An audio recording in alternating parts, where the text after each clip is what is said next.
ನಮಸ್ಕಾರ ವೀಕ್ಷಕರೇ, ನಾನು ನಿಮ್ಮ ಸಂತೋಷ್ ಪಡ್ಕಂಬಿ. ಇವತ್ತು ವಿಶೇಷವಾಗಿ ಜನಸಾಮಾನ್ಯರಿಗಾಗಿ ಕಾನೂನಿನ ಮಾಹಿತಿ, ಅದರಲ್ಲಿ ವಿಶೇಷವಾಗಿ ಉಚಿತವಾಗಿ ಜನಸಾಮಾನ್ಯರಿಗೆ ಕಾನೂನಿನ ಮಾಹಿತಿಯನ್ನ ಹೇಳಿಕೆ ಅಂದ್ರೆ ಯಾವ ರೀತಿಯಾಗಿರ್ತಕ್ಕಂಥ ಕಾನೂನಿನ ಸೇವೆಗಳನ್ನ ಕೊಡ್ತಾ ಇದ್ದೀವಿ. ವಿಶೇಷವಾಗಿ ಕೆಲವೊಂದಿಷ್ಟು ವರ್ಗದ ಜನರಿಗೆ ಅಂದ್ರೆ ನಾವು ಈಗ ಫೀಸ್ ಅನ್ನ ಕೊಟ್ಟು ವಕೀಲರನ್ನ ನೇಮಕ ಮಾಡ್ಕೊಳ್ಳಿಕ್ಕೆ ಆಗದೇ ಇರತಕ್ಕಂಥ ಸಂದರ್ಭದಲ್ಲಿ ಯಾವ ರೀತಿಯಾಗಿರ್ತಕ್ಕಂಥ ಕಾನೂನಿನ ಅರಿವು ಮತ್ತು ಆ ಕಾನೂನನ್ನ ಯಾವ ರೀತಿಯಾಗಿ ನಾವು ಬಳಕೆ ಮಾಡಿಕೊಳ್ಳಿಕ್ಕೆ ಸಾಧ್ಯ ಎಂಬುದರ ಕುರಿತಾಗಿ ವಿಶೇಷ ಮಾಹಿತಿಯನ್ನ ಹಂಚಿಕೊಳ್ಳಿಕ್ಕೆ ಇವತ್ತು ನಮ್ಮ ಜೊತೆಗೆ ನ್ಯಾಯವಾದಿಗಳು, ಅಷ್ಟೇ ಅಲ್ಲದೆ ಸಾಮಾಜಿಕ ಕಾರ್ಯಕರ್ತರು ಮತ್ತು ಸಂಜೀವಿನಿ ಸಾಮಾಜಿಕ ಅಭಿವೃದ್ಧಿ ಸಂಸ್ಥೆಯ ಅಧ್ಯಕ್ಷರಾದಂಥ ಶ್ರೀಮತಿ ರೇಖಾ ಮುರುಗೇಂದ್ರ ಕುಳ್ಳೋಳಿ ಮೇಡಮ್ ಅವರು ನಮ್ಮ ಜೊತೆಗಿದ್ದಾರೆ. ಅವರನ್ನ ಈ ಒಂದು ಕಾರ್ಯಕ್ರಮಕ್ಕೆ ಆತ್ಮೀಯವಾದಂಥ ಸ್ವಾಗತ ಬಯಸ್ತಾ ಇದ್ದೀನಿ. ಮೇಡಮ್ ನಮಸ್ಕಾರ. ಮೇಡಮ್, ಮೊದಲನೇದಾಗಿ ಜನಸಾಮಾನ್ಯರಿಗಾಗಿ ಉಚಿತವಾಗಿ ಕಾನೂನಿನ ಮಾಹಿತಿಯನ್ನ ತಾವು ಹೇಳ್ತೀರಿ ಅಂತ ಹೇಳ್ತಾ ಇದ್ರಿ. ಅಂದ್ರೆ ಯಾವ ರೀತಿಯಾಗಿ ಉಚಿತವಾಗಿ ಈ ಜನಸಾಮಾನ್ಯರಿಗೆ ಬೇಕಾಗಿರ್ತಕ್ಕಂಥ ಕಾನೂನಿನ ಮಾಹಿತಿಯನ್ನ ತಾವು ಹೇಳ್ತೀರಿ ಅಂತ? ಮೊದಲನೇದಾಗಿ ಮಹಾತಪಸ್ವಿ ಶ್ರೀ ಶಿವಯೋಗಿಗಳನ್ನ ಮನದಲ್ಲಿ ನೆನೆಯುತ್ತಾ ಹಾಗೂ ನನ್ನ ಆರಾಧ್ಯ ದೈವ ಆದ ಶ್ರೀ ಹೇಮರೆಡ್ಡಿ ಮಲ್ಲಮ್ಮನನ್ನ ಮನದಲ್ಲಿ ನೆನೆಯುತ್ತಾ ನಿಮ್ಮ ಚಲನೆಗೆ ಮೊದಲು ನಾನು ಶುಭವನ್ನು ಕೋರುತ್ತಾ ಇವತ್ತು ನಿಮ್ಮ ಅಲ್ಪ ಜ್ಞಾನಕ್ಕೆ ಮಹತ್ವವನ್ನು ಕೊಟ್ಟು ಈ ಒಂದು ಸಾಮಾನ್ಯ ಕಾನೂನಿನ ಅರಿವು ಅನ್ನತಕ್ಕಂಥದ್ರ ಬಗ್ಗೆ ಒಂದೆರಡು ಮಾತು ಹೇಳಲು ಅಥವಾ ಜ್ಞಾನದ ಬಗ್ಗೆ ಅರಿವನ್ನು ಮೂಡಿಸಲು ನನ್ನನ್ನು ಸ್ವಾಗತಿಸೋದಕ್ಕೆ ತಮಗೆ ಹೃತ್ಪೂರ್ವಕ ಧನ್ಯವಾದಗಳನ್ನ ಅರ್ಪಿಸುತ್ತಾ, ಅಂದ್ರೆ ಉಚಿತವಾಗಿ ತಾವು ಯಾವ ರೀತಿ ಕಾನೂನಿನ ಅರಿವನ್ನ ಮೂಡಿಸ್ತಾ ಇದ್ದೀರಿ? ಇದು ಉಚಿತ ಕಾನೂನು ಅರಿವು ಅನ್ನತಕ್ಕಂಥದ್ದು ಒಂದು ನಮ್ಮ ಪ್ರಾಧಿಕಾರ ಇವು ರಾಷ್ಟ್ರೀಯ ಮಟ್ಟದ ಹಿಡಿದುಕೊಂಡು ತಾಲೂಕಾ ಮಟ್ಟದವರೆಗೆ ನಮ್ಮ ಪ್ರಾಧಿಕಾರಗಳು ಚಾಲೂ ಇವೆ. ರಾಷ್ಟ್ರೀಯ ಮಟ್ಟದೊಳಗ ರಾಷ್ಟ್ರೀಯ ಸೇವಾ ಪ್ರಾಧಿಕಾರ, ರಾಜ್ಯ ಮಟ್ಟದೊಳಗ ರಾಜ್ಯ ಮಟ್ಟದ ಕಾನೂನು ಸೇವಾ ಪ್ರಾಧಿಕಾರ, ತಾಲೂಕು ಮಟ್ಟದಲ್ಲಿ ಅದೇ ರೀತಿಯಾಗಿ ಕಾನೂನು ಸೇವಾ ಸಮಿತಿ ಅಂತ ಹೇಳಿ ನಮ್ಮಲ್ಲಿ ಇರ್ತದ. ಇದರ ಮೂಲಕ ನಾವು ಜನರಿಗೆ ಉಚಿತವಾಗಿ ಕಾನೂನಿನ ಅರಿವು ನೆರವು ಅನ್ನುವಂಥ ಕಾರ್ಯಕ್ರಮಗಳನ್ನು ಹಮ್ಮಿಕೊತಿರ್ತೀವಿ. ಉಚಿತ ಅರಿವು ಮತ್ತು ಕಾನೂನಿನ ನೆರವು ಜನಸಾಮಾನ್ಯರಿಗೆ ಯಾಕೆ ಬೇಕು ಅಂತಂದ್ರೆ, ಈಗ ನಾವು ಯಾವುದೇ ಒಂದು ಮುಂಜಾನೆ ಎದ್ದಾಗಿನ ಹಿಡ್ಕೊಂಡು ರಾತ್ರಿ ಮಲಗುವವರೆಗೂ ನಮಗೆ ಅರಿವು ಇರಬಹುದು ಅಥವಾ ಅರಿವು ಇಲ್ಲದೆ ಇರ್ಬೋದು. ನಾವೇನ್ ಮಾಡ್ತೀವಿ, ಕಾನೂನಿನ ಚೌಕಟ್ಟಿನಲ್ಲೇ ನಮ್ಮ ವ್ಯವಹಾರಗಳನ್ನ ಮಾಡ್ತಾ ಇರ್ತೀವಿ. ಅದು ಈ ಜನಸಾಮಾನ್ಯರಿಗೆ ಗೊತ್ತಿರೋದಿಲ್ಲ. ಆ ಒಂದು ಅರಿವನ್ನ ಮೂಡಿಸೋದು, ಅದನ್ನ ಅರಿವು ಯಾವ ರೀತಿ ಮೂಡಿಸ್ತೀವಪ್ಪ ಅಂತಂದ್ರೆ, ನಾವು ನಮ್ಮ ನ್ಯಾಯಾಲಯದಿಂದ ತಿಂಗಳಿಗೆ 2 ಕಾರ್ಯಕ್ರಮಗಳನ್ನ ಹಳ್ಳಿಗಳಲ್ಲಿ ಹಮ್ಮಿಕೊಳ್ತೀವಿ. ಇಲ್ಲಿ ನಮ್ಮ ಅಥಣಿ ತಾಲೂಕಿನ ಸುತ್ತಮುತ್ತಲಿನ ಎಲ್ಲ ಹಳ್ಳಿಗಳಲ್ಲಿ ಒಂದು ಇಂಥ ಡೇಟನ್ನು ಫಿಕ್ಸ್ ಮಾಡಿ ಕಾನೂನಿನ ಅರಿವನ್ನು ಮೂಡಿಸುವ ಸಲುವಾಗಿ ನಾವೇನು ಮಾಡ್ತೀವಿ, ಕಾರ್ಯಕ್ರಮಗಳನ್ನು ಹಮ್ಮಿಕೊತೀವಿ. ಅಲ್ಲಿ ನ್ಯಾಯಾಧೀಶರೇ ಅಧ್ಯಕ್ಷರಾಗಿರ್ತಾರ, ಇನ್ನೊಬ್ಬರು ನ್ಯಾಯಾಧೀಶರೇ ಕಾರ್ಯದರ್ಶಿಗಳಾಗಿರ್ತಾರ. ಈ ರೀತಿಯಾಗಿ ಅಲ್ಲಿ ಸೇರ್ತಕ್ಕಂಥ ಜನರಿಗೆ ಈಗ ಒಂದು ಹಳ್ಳಿಯಲ್ಲಿ ಯಾವ ಸಮಸ್ಯೆಯಿಂದ ಯಾವ ಕಾನೂನಿನಿಂದ ಅವರು ಅಂದ್ರೆ ಸಂಕೋಚ ಭಾವನೆ ಇರ್ಬೋದು ಅಥವಾ ಅವರ ಹಕ್ಕುಗಳನ್ನ ಪಡಿಲಿಕ್ಕೆ ಅವರು ಅರ್ಹರು ಇದ್ರೂ ಇಲ್ಲದಂತೆ ಇರುವಂತ ಜನರಿಗೆ ನಾವು ಅಲ್ಲಿ ಏನು ಕೊರತೆ ಇದೆ, ಯಾವ ಕಾನೂನಿನ ಕೊರತೆ ಇದೆ ಅನ್ನೋದನ್ನ ಮೊದಲು ನಾವು ತಿಳ್ಕೊಂಡಿರ್ತೇವ್ರಿ. ಒಂದು ಸ್ಕೂಲ್ ಇರ್ಬೋದು, ಸ್ಕೂಲಲ್ಲಿ ಏನಾದ್ರೂ ಒಂದು ತೊಂದರೆ ಇತ್ತಂದ್ರ ಆ ಸ್ಕೂಲಿಗೆ ಏನ್ ತೊಂದರೆ ಅದ ಅದ್ರ ಬಗ್ಗೆ ನಾವು ಮೊದಲು ಮನಗಂಡು ಆಮೇಲೆ ಅಲ್ಲಿ ನಾವೇನ್ ಮಾಡ್ತೀವಿ, ಕಾರ್ಯಕ್ರಮನ ಹಮ್ಮಿಕೊಂತೀವಿ. ಅದು ಅರಿವು ಅಂತಂದ್ರೆ ಏನಪ್ಪಾ ಅಂತಂದ್ರೆ ಕಾನೂನಿನ ಜ್ಞಾನವನ್ನ ಅವ್ರಿಗೆ ಸಾಮಾನ್ಯವಾಗಿ ಗೊತ್ತಾಗ್ಬೇಕು. ಮೇಡಮ್, ಈಗ ನೀವು ಹೇಳ್ತಾ ಇದ್ರಿ ಅರಿವು ಮತ್ತು ನೆರವು ಅಂತೇಳಿ, ಇಲ್ಲಿ ನಮ್ಗೆ ಸ್ವಲ್ಪ ಕನ್ಫ್ಯೂಸ್ ಆಗ್ತಾ ಇದೆ. ಅರಿವು ಅಂದ್ರೆ ಯಾವ ರೀತಿ, ಕಾನೂನನ್ನ ಯಾವ ರೀತಿ ಅರಿವು ಮಾಡಿಸ್ತೀವಿ, ಮತ್ತೆ ನೆರವು ಯಾವ ರೀತಿ ಸಿಗುತ್ತೆ? ಅರಿವು ಅಂತಂದ್ರೆ ಜ್ಞಾನ, ಕಾನೂನಿನ ಜ್ಞಾನ ಅಂದ್ರೆ ಈಗ ನೋಡ್ರಿ, ಕಾನೂನು ಅನ್ನೋದು ಒಂದು ಬೆಂಕಿ ಇದ್ದಂಗ. ಅದನ್ನ ನನಗೆ ತಿಳಿದೈತಿಪ್ಪ, ತಿಳಿದ ಮುಟ್ಟೇನಂದ್ರೂ ಸುಡ್ತದ, ತಿಳಿಯಲ್ದ ಮುಟ್ಟೇನಂದ್ರೂ ಸುಡ್ತದ, ಹೌದಲ್ಲ? ಅದನ್ನ ನಾವು ಬೆಂಕಿ ಅದ, ಕಾನೂನು ಅದ ಅಂತೇಳಿ ಜನರಿಗೆ ತಿಳಿಸ್ಬೇಕು. ನಮ್ಮ ಕಾನೂನು ಯಾರು ಇಲ್ಲಿ ಮೇಲಿರ್ಬೋದು, ಕೆಳಜನ ಇರ್ಬೋದು, ಅವ್ರಿಗೆ ಯಾರನ್ನೂ ನೋಡೋದಿಲ್ಲ. ತಪ್ಪೇ. ಶ್ರೀಮಂತ ಇರ್ಬೋದು, ಬಡವನ್ ಇರ್ಬೋದು. ಅದಕ್ಕೆ ಒಬ್ಬರು ಈಗ ನೋಡ್ರಿ, ನನಗೆ ಕಾನೂನು ಗೊತ್ತಿರ್ಲಿಲ್ಲ, ನಾನು ಒಬ್ಬನ ಕೊಲೆ ಮಾಡಿದ್ದೇನೆ ಅನ್ನಕ್ಕೆ ಬರುದಿಲ್ಲ. ಅದಕ್ಕೆ ಅಂಥವ್ರಿಗೆ ಏನ್ ಮಾಡ್ತೀವಿ, ನಾವು ಮುಂಚಿತವಾಗೇನ ಕಾನೂನಿನ ಅರಿವನ್ನ ಮೂಡಿಸ್ತೀವಿ. ಅಂದ್ರೆ ಎಲ್ಲರೂ LLB ಮಾಡಿ ಕಾನೂನನ್ನ ತಿಳ್ಕೊಳಿಕ್ಕಾಗಂಗಿಲ್ಲ. ಜನಸಾಮಾನ್ಯರು ಹೆಬ್ಬಟ್ಟೆ ಇರ್ಬೋದು, ಓದಿರ್ಬೋದು, ಇರ್ದೇ ಇರ್ದಂತ ಜನರಿಗೆ ನಾವೇನ್ ಮಾಡ್ತೀವಿ, ಕಾನೂನಿನ ಸಾಮಾನ್ಯ ಜ್ಞಾನಪ್ಪ ಅಂತಂದ್ರೆ ಏನು, ಈಗ ಒಬ್ಬ ಮನ್ಯಾಗ ಹಿರಿ ಮನುಷ್ಯ ಸತ್ತ, ಅವನು ನಿಮಗೇನ್ ಬೇಕು, ಡೆತ್ ಸರ್ಟಿಫಿಕೇಟ್ ಬೇಕು. ಅದನ್ನ ಯಾವ ರೀತಿ ತಕೋಬೇಕು, ಅಥವಾ ನಿಮ್ಮ ಒಂದು ಮಗು ಜನನವಾಯ್ತು, ಅದಕ್ಕೇನ್ ಬೇಕು? ಬರ್ತ್ ಸರ್ಟಿಫಿಕೇಟ್, ಜನನ ಪ್ರಮಾಣ ಪತ್ರ ಬೇಕು. ಅದನ್ನ ಯಾವ ರೀತಿ ತಕೋಬೇಕು? ಇದು ಸಾಮಾನ್ಯವಾದಂತ ಒಂದು ಪ್ರಕ್ರಿಯೆ. ಈಗ ಹಿರಿ ಮನುಷ್ಯ ಸತ್ತ ಏನಾದ್ರೂ ಒಂದು ಆಸ್ತಿ ಬಿಟ್ಟು ಹೋಗಿರ್ತಾನ, ಅದನ್ನ ನಿಮ್ಮ ಹೆಸರಿಗೆ ಹೆಂಗ್ ಮಾಡ್ಕೋಬೇಕು? ಅದಕ್ಕ ಮರಣ ಪ್ರಮಾಣ ಪತ್ರ ಅತಿ ಅವಶ್ಯಕವಾಗಿರ್ತದ. ಅದನ್ನ ಯಾವ ರೀತಿ ತಕ್ಕೋಬೇಕು? ಈ ರೀತಿ. ಆಮೇಲೆ ಒಂದ್ ಮಗು ಜನನವಾಯ್ತು, ಅದ್ರದ್ದು ಏನು ಜನನ ಪ್ರಮಾಣ ಪತ್ರ ಅವಶ್ಯ. ಅದು ಸ್ಕೂಲಿಗೆ ಹಚ್ಬೇಕಾದ್ರ ರೇಷನ್ ಕಾರ್ಡು, ಅದರ ಆಧಾರ್ ಕಾರ್ಡ್ ಮಾಡ್ಲಿಕ್ಕೆ ನಮಗೆ ಅವಶ್ಯವಾಗಿರೋದೇನು? ಜನನ ಪ್ರಮಾಣ ಪತ್ರ. ಇದು ಸಾಮಾನ್ಯ ಜ್ಞಾನ. ಅವ್ರಿಗೇನು ಸೆಕ್ಷನ್ಸ್ ಎಲ್ಲ ಹೇಳಂಗಿಲ್ಲ, ಅವ್ರಿಗೆ ಆರ್ಗ್ಯುಮೆಂಟ್ ಕಲ್ಸಂಗಿಲ್ಲ. ಅಂದ್ರೆ ಯಾವುದು ನಾವು ಮಾಡಿದ್ರೆ ಇದು ಸರಿ, ಕಾನೂನಿನ ಪ್ರಕಾರ ಸರಿ, ಯಾವುದು ಮಾಡಿದ್ರೆ ಆಮೇಲೆ ಅದು ಅವ್ರಿಗೆ ಇಲ್ಲಿ ಹೋದ್ರೆ ನಮಗ್ ಜನನ ಪ್ರಮಾಣ ಪತ್ರ ಸಿಗ್ತದ, ಇಲ್ಲಿ ಹೋದ್ರ ಮರಣ ಪ್ರಮಾಣ ಪತ್ರ ಸಿಗ್ತದ. ಅಥವಾ ಒಂದು ಮನ್ಯಾಗ ಮಗಳದಾಳ, ಅವಳನ್ನ ಎಷ್ಟು ವಯಸ್ಸಿಗೆ ನಾವು ಮದ್ವಿ ಮಾಡ್ಬೇಕು, ಒಬ್ಬಕಿ ನಮ್ಮ ಮನಿ ಹೆಣ್ಮಗಳು ಗಂಡನ ಮನೆಯಿಂದ ಬಿಟ್ಟು ಬಂದಾಳ, ಅವಳಿಗೆ ಯಾವ ರೀತಿಯಾಗಿ ನಾವು ನ್ಯಾಯ ಕೊಡಿಸ್ಬೇಕು, ಅಥವಾ ಅವಳಿಗೆ ಇನ್ನೊಂದ್ ಮದ್ವೆ ಮಾಡ್ಬೇಕಾ, ಇವೆಲ್ಲ ಏನು ಸಾಮಾನ್ಯವಾದ ಜ್ಞಾನವನ್ನ ನಾವು ಈ ಒಂದು ಕಾರ್ಯಕ್ರಮದ ಮೂಲಕ ಅರಿವನ್ನ ಮೂಡಿಸ್ತೀವಿ. ಅಂದ್ರೆ ಪ್ರತಿಯೊಬ್ಬ ಜನಸಾಮಾನ್ಯರಿಗೆ ಬೇಸಿಕ್ ಆಗಿ ಸಾಮಾನ್ಯವಾಗಿ ಬೆಳಗ್ಗೆ ಎದ್ದ ತಕ್ಷಣ ಮಲ್ಕೊಳ್ಳೋವರೆಗೆ ಏನ್ ದಿನನಿತ್ಯ ಘಟನೆಗಳು ಆಗ್ತದೋ ಆ ಘಟನೆಗಳ ಒಳಗಡೆ ಏನಾದ್ರೂ ಇದು ಕಾನೂನಿನ ಪ್ರಕಾರ ಇದು ಸರಿ, ಇದು ಕಾನೂನಿನ ಪ್ರಕಾರ ತಪ್ಪು ಎಂಬ ಸಾಮಾನ್ಯ ಜ್ಞಾನವನ್ನ ತಾವು ಈ ಅರಿವು ಮೂಲಕ ಹೇಳ್ತಾ ಇದ್ರಿ.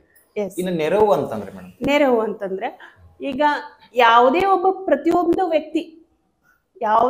ಪ್ರತಿಯೊಬ್ಬ ವ್ಯಕ್ತಿ ತನ್ನ ಒಂದು ಜೀವನದಲ್ಲಿ ಯಾವುದೇ ಒಂದು ಹಕ್ಕಿಗೋಸ್ಕರ ಹೋರಾಡ್ತಿರ್ತಾರೆ. ಆದ್ರೆ ಅದು ಹಕ್ಕಿಗೋಸ್ಕರ ಹೋರಾಡ್ಬೇಕಾದ್ರೆ ನಮ್ಮಲ್ಲಿ ಒಂದು ವಕೀಲರನ್ನ ನೇಮಕ ಮಾಡ್ಕೊಂಡೆ ನ್ಯಾಯಾಲಯಕ್ಕೆ ಹೋಗ್ಬೇಕನ್ನೋ ಒಂದು ಸಣ್ಣದ ಒಂದು ಸಿದ್ಧಾಂತವಿದೆ. ಈಗ ವಕೀಲರ ಕಡೆ ಹೋಗ್ಬೇಕಂತಂದ್ರ ಅವ್ರಿಗೆ ಫೀಸ್ ಕೊಡ್ಬೇಕು, ಅವ್ರನ್ನ ಭೇಟಿ ಆಗ್ಬೇಕು, ಅವ್ರು ಎಲ್ಲಿ ಸಿಗ್ತಾರ ಏನ್, ಇದು ಒಬ್ಬರಿಗೆ ಸಾಮಾನ್ಯ ವ್ಯಕ್ತಿ ಅಥವಾ ಹಳ್ಳಿಯಲ್ಲಿ ಇರ್ತಕ್ಕಂಥ ವ್ಯಕ್ತಿಗೆ ಗೊತ್ತಿರೋದಿಲ್ಲ. ಅಂತವ್ರಿಗೆ ನಾವೇನ್ ಮಾಡ್ತೀವಿ, ನಮ್ಮ ನ್ಯಾಯಾಲಯದಿಂದ ಈ ಪ್ರಾಧಿಕಾರದ ಮೂಲಕ ಒಬ್ಬ ವಕೀಲರನ್ನ ಉಚಿತವಾಗಿ ಕೊಡ್ತೀವಿ. ಅವ್ರಿಗೆ ಆ ಸಾಮಾನ್ಯವಾದ ವ್ಯಕ್ತಿ ಏನ್ ಮಾಡ್ತಾನ, ಯಾವುದೇ ಫೀಸ್ ಕೊಡೋಂಗಿಲ್ಲ, ಯಾವುದೇ ನೇರವಾಗಿ ಅವ್ರ ಆಫೀಸಿಗೆ ಹೋಗುವಂತಂದ್ರೆ ಇವ್ರು ನೇರವಾಗಿ ನ್ಯಾಯಾಲಯಕ್ಕೆ ಬರಬೇಕು. ನ್ಯಾಯಾಲಯದಲ್ಲಿ ನಮ್ಮಲ್ಲಿ ಉಚಿತ ಕಾನೂನು ಸೇವಾ ಪ್ರಾಧಿಕಾರ ಅಂತ ಒಂದು ಕೊಠಡಿ ಇದೆ. ಆ ಕೊಠಡಿ ಬಂದು ಅವನು ಒಂದು ಅಪ್ಲಿಕೇಶನ್ ಕೊಟ್ರೆ ಸಾಕು. ಆ ಅಪ್ಲಿಕೇಶನ್ ಮೂಲಕ ಅವರಿಗೆ ಉಚಿತವಾಗಿ ನಮ್ಮ ನ್ಯಾಯಾಧೀಶರು ಏನ್ ಮಾಡ್ತಾರ, ಒಬ್ಬರು ನಮ್ಮಲ್ಲಿ ಪೆನಲ್ ಅಡ್ವೊಕೇಟ್ಸ್ ಅಂತ ನಮ್ಮಲ್ಲಿ ಅಪಾಯಿಂಟ್ಮೆಂಟ್ ಆಗಿರ್ತಾರ, ಅವ್ರಿಗೆ ಏನ್ ಮಾಡ್ತಾರ, ಅರ್ಜಿಯನ್ನ ಕೊಟ್ಟು ಈ ಕೇಸನ್ನ ನೀವು ನಡೆಸ್ರಿ, ಅವ್ರಿಗೆ ಫೀಸ್ ಕೊಡ್ಲಿಕ್ಕೆ ಆಗಂಗಿಲ್ಲ ಅನ್ನೋ ಒಂದು ಸಲಹೆಯನ್ನ ಕೊಡ್ತಾರೆ. ಮೇಡಮ್, ಒಂದು ಪ್ರಶ್ನೆ, ಈಗ ನೀವು ಹೇಳಿದ್ರಿ ಅಲ್ಲಿ ಬಂದ್ರೆ ನಮಗೆ ಉಚಿತವಾಗಿ ಸಿಗುತ್ತೆ ಅಂತ ಹೇಳಿ. ಈ ಉಚಿತ ಸೇವೆ ಯಾರ್ಯಾರಿಗೆ ಸಿಗುತ್ತೆ? ಈ ಉಚಿತ ಸೇವೆ ಕೇಳಿರೋ ಪ್ರಶ್ನೆ ಬಹಳ ಇದನ್ನ ಸೂಕ್ತವಾದದ್ದು. ಇದು ಬಹಳ ಜನರಿಗೆ ಕನ್ಫ್ಯೂಸನ್ ಇದೆ. ನಾನ್ ಹೋದ್ರೆ ನನಗ್ ಸಿಗುತ್ತಾ, ನೀನ್ ಹೋದ್ರೆ ನಿನಗ್ ಸಿಗುತ್ತಾ ಅಂತ. ಈ ಪ್ರಾಧಿಕಾರ ಎಲ್ಲ ಹಳ್ಳಿಗಳಿರ್ತಕ್ಕಂಥ ಜನರ ಒಂದು ಪರಿಸ್ಥಿತಿ ಆಗಿರ್ಬೋದು, ಸಿಟಿಯಲ್ಲಿ ಇರ್ತಕ್ಕಂಥ ಜನರ ಪರಿಸ್ಥಿತಿಯನ್ನ ಮನಗೊಂಡು ನಮ್ಮ ನ್ಯಾಯಾಲಯ ಒಂದು ತೀರ್ಮಾನಕ್ಕೆ ಬಂದು, ಅವಾಗ ಯಾರಿಗೆ ಈ ಸೇವೆಯನ್ನ ನಾವು ಒದಗಿಸ್ಬೇಕು ಅನ್ನೋ ಒಂದು ಪ್ರಶ್ನೆ ಬಂದಾಗ ಆ ಸೇವೆಯನ್ನ ಏನ್ ಮಾಡ್ತಾರ್ರಿ, ಪರಿಶಿಷ್ಟ ಜಾತಿ ಮತ್ತು ಪಂಗಡಕ್ಕೆ ಒಳಗಾದವ್ರು, ಆಮೇಲೆ 1 ಲಕ್ಷಕ್ಕಿಂತ ಕಡಿಮೆ ಆದಾಯವನ್ನ ಯಾರು ಹೊಂದಿರ್ತಾರೋ ಅವರಿಗೆ. ಈ 1 ಲಕ್ಷಕ್ಕಿಂತ ಆದಾಯವನ್ನ ನಾವು ಹೆಂಗ್ ತೋರಿಸ್ಬೇಕು? ನಾವು ಸರ್ಟಿಫಿಕೇಟ್ ತರಬೇಕಾ? ಇದು ಒಂದು ಅಂದ್ರೆ ಈಗ ಕ್ವಶನ್ ಬರುತ್ತೆ. ಈಗ ಈಗ ಕೇಸ್ ಆತು, ಈಗ ನಾವ್ ಹೆಂಗ್ರಿ 15 ದಿವಸ ಬೇಕು ನಮಗ ಆದಾಯದ ಸರ್ಟಿಫಿಕೇಟ್ ತೆಗಿಲಿಕ್ಕೆ ಅಂತ. ಇಲ್ಲ, ನೀವು ಒಂದು ಬಾಂಡ್ ತಗೊಂಡು ನಾನು 1 ಲಕ್ಷಕ್ಕಿಂತ ಕಡಿಮೆ ಆದಾಯ ಉಳ್ಳವನು ಇದ್ದೇನೆ ಅಂತ ಹೇಳಿ ಒಂದು ಅಫಿಡವಿಟ್ ಮಾಡುವ ಮೂಲಕ ನೀವು ಅದನ್ನ ನೀವೇನ್ ಮಾಡ್ಬೋದು, ದೃಢೀಕರಣ ಮಾಡಿಕೊಂಡು ನೀವು ಅದನ್ನ ಸೇವೆಯನ್ನ ತಗೋಬಹುದು. ಅದೇ ರೀತಿಯಾಗಿ ಮಹಿಳೆಯರು, ದೌರ್ಜನ್ಯಕ್ಕೊಳಗಾದ ಮಹಿಳೆಯರು, ಆಮೇಲೆ ವೃದ್ಧರು, 60 ವರ್ಷ ಮೇಲ್ಪಟ್ಟವರು, ಆಮೇಲೆ ಮಗು ಹೆಂಗೆ ನಿಮಗೆ ಈ ಸೇವೆಯನ್ನ ತಗೋತ ಅಂತ ಕೇಳ್ಬೋದು. ಈಗೆಲ್ಲ ಒಂದ್ ಮಗುನ್ ಬಿಟ್ಟು ಹೋಗಿರ್ತಾರ, ಅದನ್ನ ಯಾರೋ ಒಬ್ರು ತಗೊಂಡಿರ್ತಾರ, ಆ ಮಗುವಿಗೆ ನ್ಯಾಯವನ್ನ ನಾವು ದೊರಕಿಸ್ಕೊಡ್ಬೇಕು. ಆ ಮಗು ಎಲ್ಲಿ ಬಿಡ್ಬೇಕು ಅನ್ನೋದು ಗೊತ್ತಿರೋದಿಲ್ಲ. ಅದಕ್ಕೂ ಒಂದು ಪ್ರೊಸೀಜರ್ ಅದ ರೀ. ಅನಾಥಾಶ್ರಮ ಬಿಡ್ಬೋದು, ಅಥವಾ ಯಾರಿಗಾದ್ರೂ ನಾವು ದತ್ತಕ ಕೊಡ್ಬೋದು. ಈ ರೀತಿಯಾದಂಥ ಪ್ರೊಸೀಜರ್ ಅವಾಗೂ ನಾವು ಕಾನೂನು ಸೇವಾ ಪ್ರಾಧಿಕಾರದ ಒಂದು ಸೇವೆಯನ್ನ ನಾವು ತೆಗೆದುಕೊಳ್ಳಬಹುದು. ಆಮೇಲೆ ಈಗ ಇನ್ನು ಗುಂಪು ಘರ್ಷಣೆ ಒಳಗಾದವರು, ಆಮೇಲೆ ಭೂಕಂಪಕ್ಕೆ ಒಳಗಾದವರು, ಆಮೇಲೆ ನೆರೆ ಹಾವಳಿಯಿಂದ, ಪ್ರಕೃತಿ ಸಮಸ್ಯೆಯಿಂದ ನಷ್ಟ ಅನುಭವಿಸ್ತಕ್ಕಂಥ ಎಲ್ಲರೂ ಈ ಸೇವೆಯನ್ನ ಪಡೆದುಕೊಳ್ಬಹುದು. ಅದಕ್ಕಿಂತಲೂ ಈಗ ನಿಮಗ್ ಜನರಲ್ ಆಗಿ ಹೇಳ್ಬೇಕಂದ್ರೆ ಕಡು ಬಡವರು, ಬಡತನ ಪರಿಸ್ಥಿತಿ, ಅವ್ರಿಗೆ ನನಗ್ 1 ರೂಪಾಯಿನೂ ನನಗ ವಕೀಲರ ಫೀ ಕೊಡ್ಲಿಕ್ಕೆ ಆಗಂಗಿಲ್ಲ ಅನ್ನುವಂತ ಒಂದು ಜನರು ಸಾಮಾನ್ಯವಾಗಿ ಅಂದ್ರೆ ಆಡು ಭಾಷೆ ಒಳಗೆ ಹೇಳ್ಬೇಕಂದ್ರೆ ಸಾಮಾನ್ಯ ನಂಗೆ ಏನು ₹1 ಕೊಡಕ್ ಆಗಂಗಿಲ್ಲಪ್ಪ. ಅಂದ್ರೆ ಬಹಳ ಸರಳ ಹೇಳ್ಬೇಕು ಅಂದ್ರೆ 1 ಲಕ್ಷ ಆದಾಯಕ್ಕಿಂತ ಕಡಿಮೆ ಇರಬೇಕು, ಪರಿಶಿಷ್ಟ ಸಮುದಾಯ ಮತ್ತು ಜಾತಿ ಜನಾಂಗ, ಮಹಿಳೆಯರು, ವೃದ್ಧರು ಮತ್ತು ಮಕ್ಕಳು. ಇದು ಸಾಮಾನ್ಯವಾಗಿ ನಿಮಗೆ ಹೇಳೋದಾದ್ರೆ ಇಂಥವ್ರು ಏನ್ ಮಾಡ್ಬೇಕು, ನಮ್ಮ ಕಾನೂನಿನಲ್ಲಿ ಇದನ್ನ ಸೇವೆಯನ್ನ ತೆಗೆದುಕೋಬಹುದು. ಸರಿ ಮೇಡಮ್, ಈಗ ಉದಾಹರಣೆ ನಾನೊಬ್ಬ ಸಂತ್ರಸ್ತ ಅಂತ ಅನ್ಕೊಳ್ಳೋಣ ಮೇಡಮ್. ಈಗ ನಾನು ಅತನಿ ಒಳಗಿದ್ದೇನೆ, ನೀವು ಅತನಿ ಒಳಗಡೆ ಅತನಿ ಕೋರ್ಟ್ ಒಳಗಡೆ ಇರ್ತೀರಾ. ನನಗೊಂದು ಸಮಸ್ಯೆ ಆಗಿದೆ, ನಾನು ಈಗ ನಿಮ್ಮ ಪ್ರಾಧಿಕಾರದಿಂದ ಉಚಿತ ಸೇವೆ ಪಡ್ಕೊಳ್ಬೇಕು. ಸೊ ನಾನು ಫಸ್ಟ್ ಕೋರ್ಟಿಗೆ ಬಂದ್ರೆ ನೀವು ಯಾವ ಕಡೆ ಸಿಗ್ತೀರಾ? ಅಂದ್ರೆ ನಿಮ್ಮ ಪ್ರಾಧಿಕಾರ ಎಲ್ಲಿರುತ್ತೆ, ನಾನು ಯಾವ ರೀತಿ ತಮ್ಗೆ ಅಪ್ರೋಚ್ ಮಾಡಬೇಕು? ಸರ್, ನಮ್ಮಲ್ಲಿ ನೀವು ಕೋರ್ಟಿನಲ್ಲಿ ಎಂಟ್ರಿ ಆದ ತಕ್ಷಣ ನಾವು ದೊಡ್ಡ ಬ್ಯಾನರ್ ಹಾಕಿದ್ದೀವಿ. ಸರಿ, ನಮ್ಮಲ್ಲಿ ಉಚಿತ ಕಾನೂನು ಅರಿವು ನೆರವು ಸೌಲಭ್ಯ ಇದೆ. ಅಲ್ಲಿ ನೀವು ಯಾರನ್ನ ಬೇಕಾದವ್ರು ಕೇಳಿದ್ರು ನಮ್ಮಲ್ಲಿ ಅಲ್ಲಿ ಒಂದು ಆಫೀಸೇ ಇದೆ. ಆ ಆಫೀಸಿಗೆ ಕರ್ಕೊಂಡು ಹೋದ್ರೆ ಸಾಕು. ಆ ಆಫೀಸ್ನಲ್ಲಿ ನೀವು ಬರೀ ನಾನು ಹಿಂಗೆ ಬಂದಿದ್ದೇನೆ, ನನಗೆ ಉಚಿತ ಕಾನೂನು ಅರಿವು ಬೇಕು ಅಂತ ಹೇಳಿದ್ರೆ ನೀವು ಅಪ್ಲಿಕೇಶನ್ ಟೈಪ್ ಮಾಡೋದು ಬೇಡ. ಅಲ್ಲಿ ಬರೆಯೋರು ಇದ್ದಾರೆ, ಅದನ್ನ ಯಾವ ರೀತಿ ಪ್ರೊಸೀಜರ್ ಮಾಡೋರು, ಅಂದ್ರೆ ಯಾವ ರೀತಿಯಾಗಿ ಅದನ್ನ ಅಪ್ಲಿಕೇಶನ್ ಅನ್ನ ಸಾಹೇಬ್ರಿಗೆ ಮುಟ್ಟಿಸ್ಬೇಕು, ಆಮೇಲೆ ನೀವು ಯಾವ ಸಮಸ್ಯೆಯಿಂದ ಬಂದಿರ್ತೀರೋ ಆ ಸಮಸ್ಯೆಗೆ ಸಂಬಂಧಪಟ್ಟಂತ ದಾಖಲೆಗಳನ್ನು ಅವರು ತಗೊಂತಾರ. ಅಂದ್ರೆ ದಾಖಲೆಗಳಂತಂದ್ರೆ ನಿಮ್ ಸಮಸ್ಯೆಯನ್ನ ಅಲ್ಲಿ ಹೇಳ್ಕೊಂಡಿರ್ತೀರಿ, ನಿಮ್ಮ ಆಧಾರ್ ಕಾರ್ಡು, ಯಾಕಂದ್ರೆ ನಮ್ಮ ತಾಲೂಕದವರು ನೀವು ಹೌದು ಅಲ್ಲೋ ಆಧಾರ್ ಕಾರ್ಡು, ಆಮೇಲೆ ನೀವು ಆ ಒಂದು ಸೇವೆ ತಗೊಳ್ಳಿಕ್ಕೆ ಯಾರು ಇದಿರೋ ಇಲ್ಲೋ ಅನ್ನೋದಕ್ಕೆ ಒಂದು ಅಫಿಡೇವಿಟ್ ಕೊಟ್ಟಿರ್ತೀರಲ್ಲ, ಅದೊಂದು ಅಫಿಡೇವಿಟ್ ಇಲ್ಲ ನನಗೆ ಆಲ್ರೆಡಿ ನಾನು ಇನ್ಕಮ್ ಸರ್ಟಿಫಿಕೇಟ್ ತಗೊಂಡೇನೆ ಅಂದ್ರೆ ಏನ್ ಪ್ರಶ್ನೆ ಇಲ್ಲ. ಆ ಡಾಕ್ಯುಮೆಂಟ್ಸ್ ಅವ್ರು ಏನ್ ಕೇಳ್ತಾರೋ ಆ ಡಾಕ್ಯುಮೆಂಟ್ಸ್ ಕೊಟ್ರೆ ಆಯ್ತು. ಅವ್ರ ಪ್ರೊಸೀಜರ್ ಪ್ರಕಾರ ಸಾಹೇಬ್ರ ಹತ್ರ ನಿಮ್ಮ ಅರ್ಜಿಯನ್ನ ಅವ್ರು ಏನ್ ಮಾಡ್ತಾರ ಮೂವ್ ಮಾಡ್ತಾರ. ಸರಿ ಮೇಡಮ್, ಈಗ ನೀವು ಹೇಳಿದ ಪ್ರಕಾರ ಬಂದು ನಿಮ್ಮಲ್ಲಿ ಉಚಿತ ಸೇವೆನ ಪಡ್ಕೊಳ್ಳಿಕ್ಕೆ ನಾವು ಸಬಲರಾಗಿದ್ದೀವಿ ಅಂತ ಅನ್ಕೊಳ್ಳೋಣ. ಈಗ ಈ ರೀತಿ ತಾವು ಉಚಿತ ಸೇವೆ ಪ್ರಾಧಿಕಾರದ ವತಿಯಿಂದ ತಮಗೆ ಅಂದ್ರೆ ನಿಮ್ಮ ಮೂಲಕ ಕೊಡಿಸ್ತಾ ಇದೆ, ಇದರಿಂದ ಜನಕ್ಕೆ ಏನು ಪ್ರಯೋಜನ ಅಂತೀರಿ ಮೇಡಮ್? ಇದು ಜನಕ್ಕೆ ಪ್ರಯೋಜನ ಅಂದ್ರೆ ಇಷ್ಟೆಲ್ಲ ಹೇಳಿದ್ಮೇಲೂ ನಿಮ್ಗೆ ಇದ್ರ ಪ್ರಯೋಜನ ಬಗ್ಗೆ ನಾನು ಹೇಳ್ಬೇಕಂತಂದ್ರೆ, ನನ್ನ ಹಕ್ಕನ್ನ ನಾನು ವಂಚಿತನಾಗಿ ಕೂಡುವಂಗಿಲ್ಲ. ಈಗ ನೀನು ಸಾಮಾಜಿಕ ಪ್ರಜೆ ಇದೆಯಪ್ಪ, ನಿನ್ನ ಹಕ್ಕಿನಿಂದ ನಿನ್ನ ಅಣ್ಣ ತಮ್ಮರಿಂದ ನಿನ್ನ ಹಕ್ಕು ಚ್ಯುತಿ ಬರ್ತಾ ಇದೆ. ಆ ಹಕ್ಕನ್ನ ನೀನು ಅಂದ್ರೆ ಮೊಟಕುಗೊಳಿಸ್ಕೊಂಡು ಅಲ್ಲೇ ಕೂಡಬೇಡ. ನಿನ್ನ ಹಕ್ಕನ್ನ ನೀನು ಚಾಲನೆ ಮಾಡು. ನೀನು ಒಬ್ಬ ಸಮಾಜದ ವ್ಯಕ್ತಿಯಾಗಿ ಬದುಕು. ನಿನಗೂ ಇಂತಿಂತ ರೈಟ್ಸ್ ಅದಾವ. ನೀನು ನಮ್ಮಲ್ಲಿ ಎಲ್ಲರಲ್ಲೂ ಒಂದಾಗು. ಅಥವಾ ಒಬ್ಬ ಮಹಿಳೆ ದೌರ್ಜನ್ಯಕ್ಕೊಳಗಾಗಿ ಗಂಡನಿಂದ ಹೊಡಿ ಬಡಿ ಮಾಡ್ಕೊಂಡು ಬಂದು ಕುಂತ್ಲು, ಅವಳು ಮುಂದಿನ ಜೀವನ ಏನು? ಅಲ್ಲೇ ಅಕ್ಕಿಗೆ ನೋಡ್ರಿ, ಅಕ್ಕಿಗೆ ಬಡತನದಿಂದ ಬಂದಿಲ್ಲ ಅಂತಂದ್ರೆ ಅಕ್ಕಿ ಅನ್ಸ್ತಾಳ, ಎಲ್ಲಿ ಕೋರ್ಟಿಗೆ ಹೋಗ್ಬೇಕು, ಯಾವ ವಕೀಲರನ್ನ ಕೊಡಬೇಕು, ಈ ರೀತಿ ಅಂಥವ್ರಿಗೆ ಅರಿವು ಮೂಡಿಸಿ ಅಂಥವ್ರ ನಮ್ಮ ಸಮಾಜಕ್ಕೆ ಕರೆತರೋದು ಇದ್ರದ ಸೇವೆ. ಆಮೇಲೆ ಒಂದೇನೋ ಈಗ ರುದ್ರ ಇರ್ತಾರ, ಮನೆಯಿಂದ ಹೊರಗೆ ಹಾಕಿರ್ತಾರ, ಆಸ್ತಿ ಎಲ್ಲ ಮಕ್ಕಳು ಬರ್ಸ್ಕೊಂಡಿರ್ತಾರ, ಆಲ್ರೆಡಿ ಬರ್ಸ್ಕೊಂಡು ಎಲ್ಲೋ ಫಾರಿನ್ ಅಲ್ಲಿ ಸೆಟ್ಲ್ ಆಗಿರ್ತಾರ, ಅವ್ರ ಗತಿ ಏನು?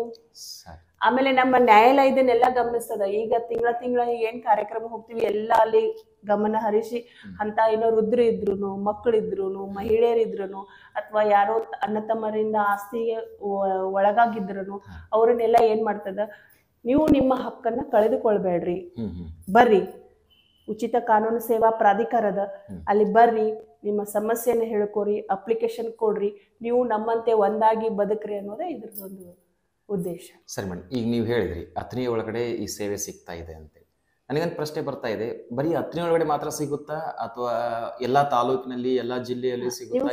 ಏನಿದೆ, ಯಾವ ರೀತಿ ವ್ಯವಸ್ಥೆ? ನೀವು ಫಸ್ಟಿಗೆ ಹೇಳಿದೆ ನಾನು, ರಾಷ್ಟ್ರ ಮಟ್ಟದ ಹಿಡ್ಕೊಂಡು ನಮ್ಮ ತಾಲೂಕಾ ಲೆವೆಲ್ ವರೆಗೂ ರಾಷ್ಟ್ರೀಯ ಸೇವಾ ಸಮಿತಿ, ಆಮೇಲೆ ರಾಜ್ಯದಲ್ಲಿ ಹೈಕೋರ್ಟ್ ಲೆವೆಲ್ ಅಲ್ಲಿ ರಾಜ್ಯ ಕಾನೂನು ಸೇವಾ ಸಮಿತಿ, ಆಮೇಲೆ ಜಿಲ್ಲಾ ಮಟ್ಟದಲ್ಲಿ ಜಿಲ್ಲಾ ಕಾನೂನು ಸೇವಾ ಸಮಿತಿ, ಆಮೇಲೆ ತಾಲೂಕು ಮಟ್ಟದಲ್ಲಿ ತಾಲೂಕು ಸೇವಾ ಸಮಿತಿ. ಅಂದ್ರೆ ಎಲ್ಲೆಲ್ಲಿ ನ್ಯಾಯಾಲಯದ ಎಲ್ಲೆಲ್ಲಿ ನ್ಯಾಯಾಲಯ. ನೀನು ಈಗ ನೋಡ್ರಿ, ಒಂದ್ ಮರ್ಡರ್ ಮಾಡಿದ, ಅವ್ನ್ ಗೊತ್ತಿದ್ ಮಾಡೇನೋ ಹೆಂಗ್ ಮಾಡೇನೋ ಗೊತ್ತಿಲ್ಲ. ಆಮೇಲೆ ಅವನು ಈಗ ನಾವ್ ಎಲ್ಲಿ ಹೋಗ್ಬೇಕು ಅವ್ನ ಬೇಲಿಗೆ? ಜಿಲ್ಲಾ ನ್ಯಾಯಾಲಯಕ್ಕೆ ಹೋಗ್ಬೇಕು. ಜಿಲ್ಲಾ ನ್ಯಾಯಾಲಯದಲ್ಲಿ ಅವ್ನು ಫೀಸ್ ಕೊಡ್ಲಿಕ್ಕೆ ಆಗಂಗಿಲ್ಲ. ಅವ್ ತಪ್ಪು ಮಾಡೇನೋ ಬಿಟ್ಟಾನೋ ಅದು ಸೆಕೆಂಡರಿ, FIR ಅಂತೂ ಆಯ್ತು. ಆದ್ರೆ ಜಿಲ್ಲಾ ನ್ಯಾಯಾಲಯಕ್ಕೆ ಹೋಗ್ಬೇಕಾದ್ರೆ ನಾವು ಫೀಸ್ ಬೇಕು ಅಲ್ಲಿ ಅಂತ ಒಂದು ಹಂತದಲ್ಲಿ. ಅಥವಾ ಕೆಳ ನ್ಯಾಯಾಲಯದಲ್ಲಿ ನಿಮ್ಗೆ ಅನ್ಯಾಯ ಆಯ್ತು, ಅಪೀಲ್ ಹೋಗ್ಬೇಕು, ಹೈಕೋರ್ಟ್ಗೆ ಹೋಗ್ಬೇಕಾಗ್ಯದ. ಹೈಕೋರ್ಟ್ ನಲ್ಲಿ ನಿಮ್ಮ ಕೇಸ್ ನಮ್ಗೆ ಇಲ್ಲಿ ಅನ್ಯಾಯ ಆಗ್ಯದ, ನಮ್ಮ ಏನೋ ಯಾರ್ದೋ ವಂಚಿತನಿಂದ ನಮಗೆ ಅನ್ಯಾಯ ಆಗಿದೆ, ನನಗೆ ಜಜ್ಮೆಂಟ್ ಈ ತರ ಬಂದದ, ಇದನ್ನ ನಾನು ಅಪೀಲ್ ಮಾಡ್ಬೇಕು ಅಂದಾಗ ಅವ್ರು ಏನ್ ಮಾಡ್ಬೇಕು, ಅವಾಗ ಹೈಕೋರ್ಟಿಗೆ ಹೋಗ್ಬೇಕು ಅಥವಾ ಡಿಸ್ಟ್ರಿಕ್ಟ್ ಕೋರ್ಟಿಗೆ ಹೋಗ್ಬೇಕು. ಅವಾಗ ಏನ್ ಮಾಡ್ಬೇಕು, ಅಲ್ಲಿ ನಾವು ಡಿಸ್ಟ್ರಿಕ್ಟ್ ಕೋರ್ಟ್ನಾಗ ಫೀ ಇಲ್ಲೇ ತಾಲೂಕಾ ಮಟ್ಟದಾಗ ಕೊಡಕ್ ಆಗ್ಲಿಲ್ಲ, ಡಿಸ್ಟ್ರಿಕ್ಟ್ ಮಟ್ಟದಲ್ಲಿ ಯಾವ ತರ ಫೀ ಕೊಡ, ಅಲ್ಲಿನೂ ಇಂತ ಒಂದು ಪ್ರಾಧಿಕಾರಗಳದ. ಎಲ್ಲಿ ತಾಲೂಕಾ ಮಟ್ಟದಲ್ಲಿ ನೋಂದಣಿ ಆದ್ರೂ ಕೂಡ ಆ ಕೇಸು ಡಿಸ್ಟ್ರಿಕ್ಟ್ ಮಟ್ಟಕ್ಕೆ ಹೋಗ್ಲಿ ಮೇಲ್ಮಟ್ಟಕ್ಕೆ ಹೋದ್ರೂ ಕೂಡ ಎಲ್ಲಾ ಕಡೆನೂ ಪ್ರಾಧಿಕಾರದಿಂದ ಉಚಿತ ಸೇವೆ ಸಿಗುತ್ತೆ. ಅದೇ ಜಿಲ್ಲಾ ನ್ಯಾಯಾಲಯದಲ್ಲಿ ಏನಾದ್ರೂ ವಂಚಿತವಾಗಿದ್ರೆ ಅಥವಾ ಹೈಕೋರ್ಟ್ ನಲ್ಲಿ ವಂಚಿತರಾಗಿದ್ರೆ ತಾಲೂಕಾ ಮಟ್ಟದಲ್ಲಿ ಅಪ್ಲಿಕೇಶನ್ ಕೊಡ್ಲಿಕ್ಕೆ ಬರೋದಿಲ್ಲ. ಯಾಕಂದ್ರೆ ಕೆಳಮಟ್ಟದಿಂದ ಮೇಲ್ಮಟ್ಟಕ್ಕೆ ಹೋಗ್ಬೋದು, ಆದ್ರೆ ಮೇಲ್ಮಟ್ಟದಲ್ಲಿ ಕೆಳಮಟ್ಟಕ್ಕೆ ಬರ್ಲಿಕ್ಕೆ ಸಾಧ್ಯ. ಈಗ ಮೊನ್ನೆ ನಮ್ಗೆ ಆತರ ಒಂದು ಪ್ರಕರಣ ಬಂದಿತ್ತು, ಹೈಕೋರ್ಟ್ನವ್ರದ್ದು ಒಂದು ಡಿಸಿಷನ್ ಬಂದಿದೆ, ಅದನ್ನ ನಾವು ಕಾನೂನು ಸೇವಾ ಪ್ರಾಧಿಕಾರದಲ್ಲಿ ನಿಮ್ಗೆ ವಕೀಲರನ್ನ ಅದು ನಮಗ್ ಬರೋದಿಲ್ಲ. ಯಾಕಂದ್ರೆ ನಮ್ಗೆ ಹೈಕೋರ್ಟ್ ನಮ್ಮ ಮೇಲಿನ ಹೈಕೋರ್ಟ್, ಅಲ್ಲಿ ನಾವು ಆ ತರ ಕೇಸುಗಳನ್ನ ನಾವು ತಗೊಳ್ಳಿಕ್ಕೆ ಬರೋದಿಲ್ಲ. ಅಂದ್ರೆ ಇವತ್ತಿನ ಒಂದು ವಿಡಿಯೋ ಮೂಲಕ ನಾನು ಸಾಮಾನ್ಯ ಜನರಿಗೆ ಒಂದು ಮಾಹಿತಿಯನ್ನು ಕೂಡ ತಮ್ಮ ಮೂಲಕ ಹೇಳಬಹುದು ಮೇಡಮ್. ಅತನಿ ಅಷ್ಟೇ ಅಲ್ಲ, ಯಾವ್ಯಾವ ತಾಲೂಕು ಜಿಲ್ಲೆ ಅಥವಾ ಎಲ್ಲಿ ಹೋಗಿ ಎಲ್ಲೆಲ್ಲಿ ನ್ಯಾಯಾಲಯಗಳು ಇದಾವೋ ಅಲ್ಲಿ ಉಚಿತವಾಗಿ ಸೇವೆ ನೀಡ್ತಕ್ಕಂಥ ಪ್ರಾಧಿಕಾರ ಇದ್ದೇ ಇರುತ್ತೆ. ತಮಗೇನಾದ್ರೂ ಸಮಸ್ಯೆ ಇದ್ದಂದ್ರೆ ವಕೀಲರಿಗೆ ನನ್ನ ಕಡೆಯಿಂದ ಫೀ ಕೊಡ್ಲಿಕ್ಕೆ ಆಗುದಿಲ್ಲ ಅಂತ ಏನಾದ್ರೂ ತಮ್ಮಲ್ಲಿ ಅಂತ ಮನೋಭಾವನೆ ಇದ್ರೆ, ಅಂತ ವ್ಯಕ್ತಿಗಳಿದ್ರೆ, ಅಂತ ಸಮುದಾಯ ಇದ್ರೆ, ಸೊ ಅವರು ಉಚಿತ ಸೇವೆಯನ್ನ ಯಾರು ಬೇಕಾದ್ರೂ ಪಡ್ಕೊಳ್ಬಹುದು. ಆದ್ರೆ ಆ ನಿಯಮಗಳನ್ನ ಅನುಸರಿಸಿ ಸೇವೆಗಳನ್ನ ಪಡ್ಕೊಳ್ಬಹುದು ಅಂತ ಹೇಳ್ಬೋದು. ಸರಿ ಮೇಡಮ್, ಇದು ಬಹಳ ಸುಪ್ರೀಂ ಕೋರ್ಟ್ ವರೆಗೆ ಇದೆ. ಮಟ್ಟದಲ್ಲಿ ಸುಪ್ರೀಂ ಕೋರ್ಟ್ ಕಾನೂನು ಸೇವಾ ಪ್ರಾಧಿಕಾರ ಅಂತಿದೆ. ಸುಪ್ರೀಂ ಕೋರ್ಟ್ ಕಾನೂನು ಸೇವಾ ಪ್ರಾಧಿಕಾರ ಅಲ್ಲಿವರೆಗೂ ನಾವು ತಾಲೂಕಾ ಮಟ್ಟದ ಹಿಡ್ಕೊಂಡು ಸುಪ್ರೀಂ ಕೋರ್ಟ್ ವರೆಗೂ ಯಾವುದೇ ವ್ಯಕ್ತಿ ತನ್ನ ನಿಯಮಾವಳಿಗಳನ್ನ ಆ ಸೇವೆಗಳಿಗೆ ತಾನು ಬದ್ಧನಾಗಿದ್ದೇನೆ, ನಾನು ಎಲ್ಲಾ ಸರ್ಟಿಫಿಕೇಟ್ ಅನ್ನು ಹೊಂದಿದ್ದೇನೆ ಅನ್ನೋದಾದ್ರೆ ಅವನು ಸುಪ್ರೀಂ ಕೋರ್ಟ್ ಅವರಿಗೆ ಹೋಗಿ ಈ ಉಚಿತ ಕಾನೂನು ಸೇವೆಯನ್ನ ಅವನು ಪಡೆದುಕೊಳ್ಬಹುದು. ಯಾವುದೇ ಸಂಕೋಚ ಭಾವನೆ ಇರುವುದಿಲ್ಲ ಇಲ್ಲಿ. ಆಮೇಲೆ ನಾವು ಉಚಿತವಾಗಿ ವಕೀಲನ್ ಕೊಟ್ಟೇವಿ, ನಮ್ಮ ಬಗ್ಗೆ ಅವ್ರು ಯಾವ ತರ ಕೇಸ್ ನಡೆಸ್ತಾರೋ, ರೊಕ್ಕ ಕೊಟ್ರೆ ನಡೆಸಂಗಿಲ್ಲ, ಇಂಥ ಮನೋಭಾವನ ತಲೆನ್ ತೆಗೆದು ಹಾಕ್ಬೇಕು. ಇದು ಬಹಳ ಏನಪ್ಪಾ ಅಂತಂದ್ರೆ, ನಮ್ಗೆ ಈಗ ನಾವು ಪೆನಲ್ ಅಡ್ವೊಕೇಟ್ಸ್ ಇರ್ತೀವಿ, ಈಗ ನಿಮ್ದೇನೋ ಒಂದು ಉಚಿತ ನಾವು ಒಬ್ರು ವಕೀಲರಂತ ಅಪಾಯಿಂಟ್ಮೆಂಟ್ ಆದಾಗ ಇವ್ರು ರೊಕ್ಕ ಕೊಟ್ರೆ ನಡ್ಸಂಗಿಲ್ಲ, ಇನ್ನು ಉಚಿತವಾಗಿ ಏನು ನಡೆಸ್ತಾರೆ, ಇದು ಒಂದು ಜನರಲ್ಲಿ ಬಹಳ ಕಾಮನ್ ಥಿಂಗ್ ಆಯ್ತು. ಆಮೇಲೆ ಇದು ಗಂಭೀರವಾಗಿ ಬೇರ್ ಬಿಟ್ಟಿದೆ. ಲಕ್ಷ ಗಂಟ್ಲೆ ಫೀ ಕೊಟ್ರೆ ನಮ್ ಕೇಸ್ ವಿನ್ ಆಗಂಗಿಲ್ಲ, ಇನ್ನು ಅದ್ ಹಂಗಿರಂಗಿಲ್ಲ. ನಾವು ಈಗ ಪೆನಲ್ ಇಂದ ಅಡ್ವೊಕೇಟ್ ನೇಮಕ ಆಗಿದೆ, ನಮ್ಮ ಮೇಲೆ ಸಾಹೇಬ್ರೆ ಇರ್ತಾರ, ಆ ಕೇಸ್ ತಾರೀಕಿಗೆ ಇವ್ರು ಅಟೆಂಡ್ ಆಗ್ಯಾರ ಇಲ್ಲೋ, ಏನ್ ಕೆಲಸ ಮಾಡ್ಯಾರ, ಅದು ನಮ್ಗೆ ಇನ್ನೂ ರಿಸ್ಕ್. ವೈಯಕ್ತಿಕವಾದ ಕೇಸ್ ಆದ್ರೆ ನಾವು ಪಕ್ಷಗಾರಿಗೆ ಏನೋ ಹೇಳಿ ಮ್ಯಾನೇಜ್ ಮಾಡ್ಬೋದು, ಇಲ್ಲಿ ಏನು ಮಾಡ್ಲಿಕ್ಕೆ ಬರುದಿಲ್ಲ, ನ್ಯಾಯ ಅಂತ ದೊರಕುತ್ತೆ. ಆಮೇಲೆ ಇಲ್ಲಿ ಇನ್ನೊಂದು ನಾನು ಮುಖ್ಯವಾದ ವಿಷಯನ ನಿಮಗೆ ಹೇಳಿಕೆ ಮರ್ತೆ, ನಾವು ಇದು ಕಾನೂನು ಸೇವಾ ಪ್ರಾಧಿಕಾರದಿಂದ ಪ್ರತಿಯೊಂದು ಕೋರ್ಟದಲ್ಲಿ ಲೋಕ್ ಅದಾಲತ್ ಅಂತ ಮಾಡ್ತೀವಿ. ಲೋಕ್ ಅದಾಲತ್ ಅಂದ್ರೆ ಏನು, ರಾಜಿ ಸಂಧಾನದ ಮೂಲಕ ಕೇಸುಗಳನ್ನ ಬಗೆಹರಿಸುದು. ಬಾಕಿ ಇರುವ ಕೇಸ್ ಇರ್ಬೋದು ಅಥವಾ ಚಾಲ್ತಿಯಲ್ಲಿ ಇರ್ತಕ್ಕಂಥ ಹೊಸ ಕೇಸ್, ಯಾವುದೇ ಕೇಸ್ ಇರ್ಬೋದು, ಇದನ್ನ ನಾವು ಲೋಕ್ ಅದಾಲತ್ ಮೂಲಕ ಬಗೆಹರಿಸ್ತೀವಿ. ಲೋಕ್ ಅದಾಲತ್ ಅಂದ್ರೆ ಏನು ಅಂತ ನಿಮಗೊಂದು ಪ್ರಶ್ನೆ ಬರ್ಬೋದು. ರಾಜಿ ಸಂಧಾನ, ಅಣ್ಣ ತಮ್ಮ ಇಬ್ರು ಜಗಳ ಮಾಡಿರಿ, ಒಂದ್ ಕೇಸ್ ಫೈಲ್ ಮಾಡಿರಿ, ನಿಮ್ಗೆ ಆಸ್ತಿ ವಿಷಯವಾಗಿ ಬಂದದ, ಅದೇನು ನಿಮ್ ತಂದೆಯಿಂದ ಬಂದಿರ್ಬೋದು, ಅಜ್ಜನಿಂದ ಬಂದಿರ್ಬೋದು, ಯಾವುದೇ ಒಂದು ಆಸ್ತಿ ಇರ್ಬೋದು. ರಾಜಿ ಸಂಧಾನದಿಂದ ನೀವು ಮಾಡಿಕೊಂಡಂತ ಇತ್ಯರ್ಥ ಏನದಲ್ಲ, ಇದು ಬಹಳ ಮಹತ್ವವಾದಂತ ಒಂದು ಇತ್ಯರ್ಥ ಅಂತ ನಾನು ಹೇಳಿಕ್ ಇಷ್ಟಪಡ್ತೀನಿ. ಯಾಕಂತಂದ್ರೆ ಇದು ಯಾರಿಗೂ ಅನ್ಯಾಯ ಆಗೋದಿಲ್ಲ, ಇಬ್ರು ಗೆದ್ದಂತೆನೆ ಇದು. ಈಗ ಒಂದ್ ಕೇಸ್ ನಡೆಸಿ ಯಾರಂತೇನು ಜಜ್ಮೆಂಟ್ ಆಗ್ಬೋದು, ಯಾರಂತಾನೆ ಆಗ್ಬೋದು, ಅಲ್ಲಿ ಒಬ್ರು ಸೋಲ್ಬೋದು, ಒಬ್ರು ಗೆಲ್ಲಬಹುದು. ಆದ್ರೆ ಇದು ರಾಜಿ ಸಂಧಾನದ ಮೂಲಕ ನಾವೇನು ಕೇಸನ್ನ ಬಗೆಹರಿಸ್ತೀವಲ್ಲ, ಆದ್ರೆ ನಿಮ್ಗೊಂದ್ ಗುಂಟೆ ಹೆಚ್ಚು ಬರ್ಬೋದು, ಒಂದ್ ಗುಂಟೆ ಕಡಿಮೆ ಬರ್ಬೋದು. ಆಮೇಲೆ ಇಲ್ಲಿ ರಾಜಿ ಸಂಧಾನದಿಂದ ಮಾಡುವಂತ ಇನ್ನೊಂದು ಉಪಯೋಗ ಏನಂತಂದ್ರೆ, ಮನಸ್ತಾಪಗಳು ಒಂದೇ ಸಮನೆಯಾಗಿ ಹೋಗುತ್ತೆ. ಯಾಕಂದ್ರೆ ಈ ಸಂಧಾನ ಮಾಡ್ಕೊಂಡು ನೀವು ಕೇಸ್ ಬಗೆಹರಿಸ್ಕೊಂಡು ನಾಳೆ ನೀವು ಅಣ್ಣ ತಮ್ಮ ಆಗಿ ಕಂಟಿನ್ಯೂ ಆಗಿ ಮುಂದುವರಿಬಹುದು. ಹಂಗೆ ಕೇಸ್ ನಡೆಸಿ ಅದು ಅವರಂತೆ ವಿರುದ್ಧಾಗಿ ಅವನ ಅಪೀಲ್ ಹೋಗಿ ಹಂಗೆ ಮನಸ್ತಾಪಗಳಾಗಿ ನಾವು ಈಗ ದಿನ ಪೇಪರ್ ಅಲ್ಲಿ ಎಲ್ಲ ನ್ಯೂಸ್ ಅಲ್ಲಿ ಅವ್ರ ಕಡಿದ್ರು, ಇವ್ರು ಕಡಿದ್ರು, ಇಂತ ಒಂದು ಸಮಸ್ಯೆನ ನಾವು ತಪ್ಪಿಸಬಹುದು. ಕೋರ್ಟಿಗೆ ಅಲೆದಾಡೋದು, ಆಮೇಲೆ ಸಮಯ ಅಥವಾ ಮತ್ತು ನೀವು ವಕೀಲರಿಗೆ ಕೊಡುವಂತ ಫೀಸ್ ಆಗಿರ್ಬೋದು, ಸಮಯ ಆಗಿರ್ಬೋದು, ಎಲ್ಲಾನು ಉಳಿತಾಯ ಸಮಯ ಕೂಡ ಉಳಿತೈತಿ. ಆಮೇಲೆ ಕೇಸಿಗೆ ಬರ್ಡನ್ ಕಡಿಮೆ ಆಗ್ತದೆ, ಎಲ್ಲಾನು ಒಂದು ಸುಗಮವಾಗಿ ಹೋಗುವಂತದ್ದು. ಆಮೇಲೆ ನಮಗ್ ಹೆಂಗ್ರಿ ಮನಃಶಾಂತಿ ಮೊದಲು ಮುಖ್ಯ, ಅದು ಒಂದು ಸ್ಥಿರವಾಗ್ತದೆ ಅಂತ ಈ ಮೂಲಕ ನಾನು ಇಷ್ಟಪಡ್ತೀನಿ. ತಾವು ಹೇಳಿದ್ರಿ ಅತ್ರಿ ತಾಲೂಕಿನಲ್ಲಿ ಒಂದು ಉಚಿತ ಸೇವೆ ಕೊಡ್ಲಿಕ್ಕೆ ತಾವಿದ್ದೀರಿ ಅಂತೇಳಿ. ಇದಕ್ಕೊಂದು ಕಮಿಟಿ ಇರುತ್ತಾ ಅಥವಾ ನೀವು ಒಬ್ಬರೇ ಇರ್ತೀರಾ ಅಥವಾ ನಿಮ್ ಕಮಿಟಿ ಇದ್ರೆ ಎಷ್ಟು ಜನ ಇರ್ತೀರಿ? ಅದ್ರೊಳಗಡೆ ಯಾವ್ಯಾವ ವ್ಯವಸ್ಥೆ ಇದೆ ಅತ್ರಿ ಒಳಗಡೆ? ಇದು ಪ್ರಾಧಿಕಾರನ ನಮ್ಮ ಮುಂಚೆ ಹೇಳಿದಂಗೆ ಇದೊಂದು ಪ್ರಾಧಿಕಾರದೊಳಗೆ ಇದು ಹೆಂಗಿರ್ತದ ರೀ, ಪೆನಲ್ ಅಡ್ವೊಕೇಟ್ಸ್ ಅಂತೇಳಿ 10 ರಿಂದ 20 ಜನರನ್ನ ವಕೀಲರನ್ನ 10 ರಿಂದ 20 ಜನ ವಕೀಲರನ್ನ ನೇಮಕ ಮಾಡ್ತಾರೆ. ಇದು ಜಿಲ್ಲಾ ನ್ಯಾಯಾಲಯ ನೇಮಕ ಮಾಡ್ತದೆ ಪೆನಲ್ ಅಡ್ವೊಕೇಟ್ಸ್ ಅಂತ ಹೇಳಿ. ಆಮೇಲೆ ಇದರ ಅಧ್ಯಕ್ಷರು ನ್ಯಾಯಾಧೀಶರೇ ಆಗಿರ್ತಾರ, ಕಾರ್ಯದರ್ಶಿಗಳು ಒಬ್ಬರು ನ್ಯಾಯಾಧೀಶರೇ ಆಗಿರ್ತಾರ. ಅವರ ಒಂದು ನೇತೃತ್ವದಲ್ಲಿ ಈ ಪ್ರಾಧಿಕಾರ ಸಾಕ್ತಾ ಇರ್ತದೆ. ಅವ್ರೇನ್ ಡೈರೆಕ್ಷನ್ ಕೊಡ್ತಾರ. ಆಮೇಲೆ ಇದಕ್ಕೆ ಒಂದಿಬ್ರು ವರ್ಕರು ಇರ್ತಾರೆ. ಅಂದ್ರೆ ಅಪ್ಲಿಕೇಶನ್ ಬಂದ್ರೆ ಯಾವ ರೀತಿ ತಗೋಬೇಕು, ಟೈಪ್ ಯಾವ ರೀತಿ ಮಾಡ್ಬೇಕು, ಸರ್ಕಾರದಿಂದ ನೇಮಕ ಎಲ್ಲರೂ ಇವರೆಲ್ಲ ನಾವು ಏನಿರ್ತೇವೆ ಸರ್ಕಾರದಿಂದ ನೇಮಕವಾದಂತವ್ರೆ ಇರ್ತೀವಿ. ಅದನ್ನ ಏನ್ ಮಾಡ್ತಾರ, ಯಾವ ರೀತಿ ಕೇಸ್ ಬರ್ತಾವ, ಯಾವ ರೀತಿ ಇಲ್ಲ, ಅದಕ್ಕೂ ಒಂದಿಬ್ರು ಕೆಲ್ಸಗಾರ ಇರ್ತಾರ. ಆಮೇಲೆ ನ್ಯಾಯಾಧೀಶರಿಗೆ ನಾವು ಮುಖಾಮುಖಿ ಸರಳವಾಗಿ ಭೇಟಿ ಆಗಕ್ ಆಗಂಗಿಲ್ಲ. ಅಂತ ಸಂದರ್ಭದಲ್ಲಿ ಅಪ್ಲಿಕೇಶನ್ ಎಲ್ಲಿ ಕೊಡ್ಬೇಕು, ಏನ್ ಮಾಡ್ಬೇಕು, ಅದಕ್ಕೂ ಎಲ್ಲ ಮಾಹಿತಿ ಹೇಳೋರು ಇರ್ತಾರ. ಆಮೇಲೆ ಇದರಿಂದ ಏನಾಗ್ತದ ಅಂತಂದ್ರ ಜನಸಾಮಾನ್ಯರಲ್ಲಿ ಈ ಒಂದು ತಮ್ಮ ಕಾರ್ಯಕ್ರಮದ ಮೂಲಕ ನಾನು ಹೇಳಕ್ ಇಷ್ಟಪಡ್ತೀನಿ, ಜನಸಾಮಾನ್ಯರಿಗೆ ಇದು ಗಂಭೀರವಾಗಿ ಗೊತ್ತಿಲ್ಲ. ಈ ಒಂದು ಸೇವೆ ಬಗ್ಗೆ ಉಚಿತ ಸೇವೆ ಐತೆ ಅಂತ ಗೊತ್ತೇ ಇಲ್ಲ. ನಿಮಗೆ ಅದೇ ಆಗಲೇ ಹೇಳ್ದಂಗೆ ಲಕ್ಷ ಫೀ ಕೊಟ್ರು ನಮ್ದು ಇದು ಆಗಂಗಿಲ್ಲ. ಉಚಿತವಾಗಿ ಕೊಡಕತ್ತಾರಂತ ಇವ್ರೇನ್ ಮಾಡ್ತಾರ, ಇದೇ ನಮ್ಮ ಮೊದಲು ಜನಸಾಮಾನ್ಯರು ಒಂದ್ಸಲ ಬಂದ್ ನೋಡ್ರಲ್ಲ ನೋಡ್ಬೇಕು ಅಷ್ಟೇ. ಈ ಮೂಲಕ ಈಗ ನೀವು ಒಬ್ರು ಪ್ರಾಧಿಕಾರದಲ್ಲಿ ಇದ್ರಿ, ಮತ್ತೆ ನಿಮ್ ಜೊತೆ ಇತರ ನ್ಯಾಯವಾದಿಗಳು ಯಾರ್ಯಾರು ಇದ್ದಾರೆ? ನನ್ನ ಫ್ರೆಂಡ್ಸ್ ಎಲ್ಲ ಇದ್ದಾರ್ರಿ. ಅವರು ಶಾರದಾ ಕೋಟ್ರಮಠ ಆಗಿರ್ಬೋದು, ಕಂಕನವಾಡಿ ಪಾಟೀಲ್, ಈ ತರ ಒಂದಿಷ್ಟು ಜನ, ಸುಮಾರು ಒಂದು 10 ರಿಂದ 10 ಜನ. ನಾವೀಗ ನಿಮಗ ಹೇಳ್ಬೇಕಂದ್ರೆ ನಾವೀಗ 7 ಜನ ಇದೀವಿ. 7 ಜನ ಕಾಗವಾಡ ಶಿಫ್ಟ್ ಆಗ್ಯಾರ. ಅಂದ್ರೆ ಕಾಗವಾಡ ನ್ಯಾಯಾಲಯ ಪ್ರಾರಂಭ ಆಗೋಕ್ಕಿಂತ ಮುಂಚೆ ನಾವು 12 ಜನ ಇದ್ವಿ. ಈಗ ಅಲ್ಲಿ ಆದ ಕೂಡಲೇ ಕಾಗವಾಡ ಒಂದು ವ್ಯಾಪ್ತಿಯಲ್ಲಿ ಬರ್ತಕ್ಕಂಥವ್ರನ್ನ ಅಲ್ಲಿ ಶಿಫ್ಟ್ ಮಾಡೋಣ. ನಾವೀಗ ಸದ್ಯಕ್ಕೆ 7 ಜನ ಇಲ್ಲಿ ಇದ್ದೀವಿ. ಒಂದಂತೂ ಕನ್ಫರ್ಮ್ ಮೇಡಮ್, ನಮಗೆ ವಕೀಲರ ಫೀಯನ್ನ ಬರ್ಸ್ಲಿಕ್ಕೆ ಆಗುದಿಲ್ಲ ಅಂತ ವ್ಯವಸ್ಥೆ ಒಳಗಡೆ ಯಾರು ಇರ್ತಾರೋ ಅವ್ರಿಗೆ ಇದೊಂದು ಕೈ ಹಿಡಿದು ಮೇಲೆ ಎತ್ತಕ್ಕಂತ ವ್ಯವಸ್ಥೆ. ಅಂದ್ರೆ ಅವ್ರನ್ನ ಸದೃಢವಾಗಿ ನಾವ್ ಇದೀವಿ, ಬನ್ನಿ ನಿಮ್ ಪರವಾಗಿ ಕೇಸ್ ಅದನ್ನ ನಿಮ್ಗೆ ನ್ಯಾಯ ದೊರಕಿಸ್ಕೊಡ್ಲಿಕ್ಕೆ ನಾವಿದೀವಿ.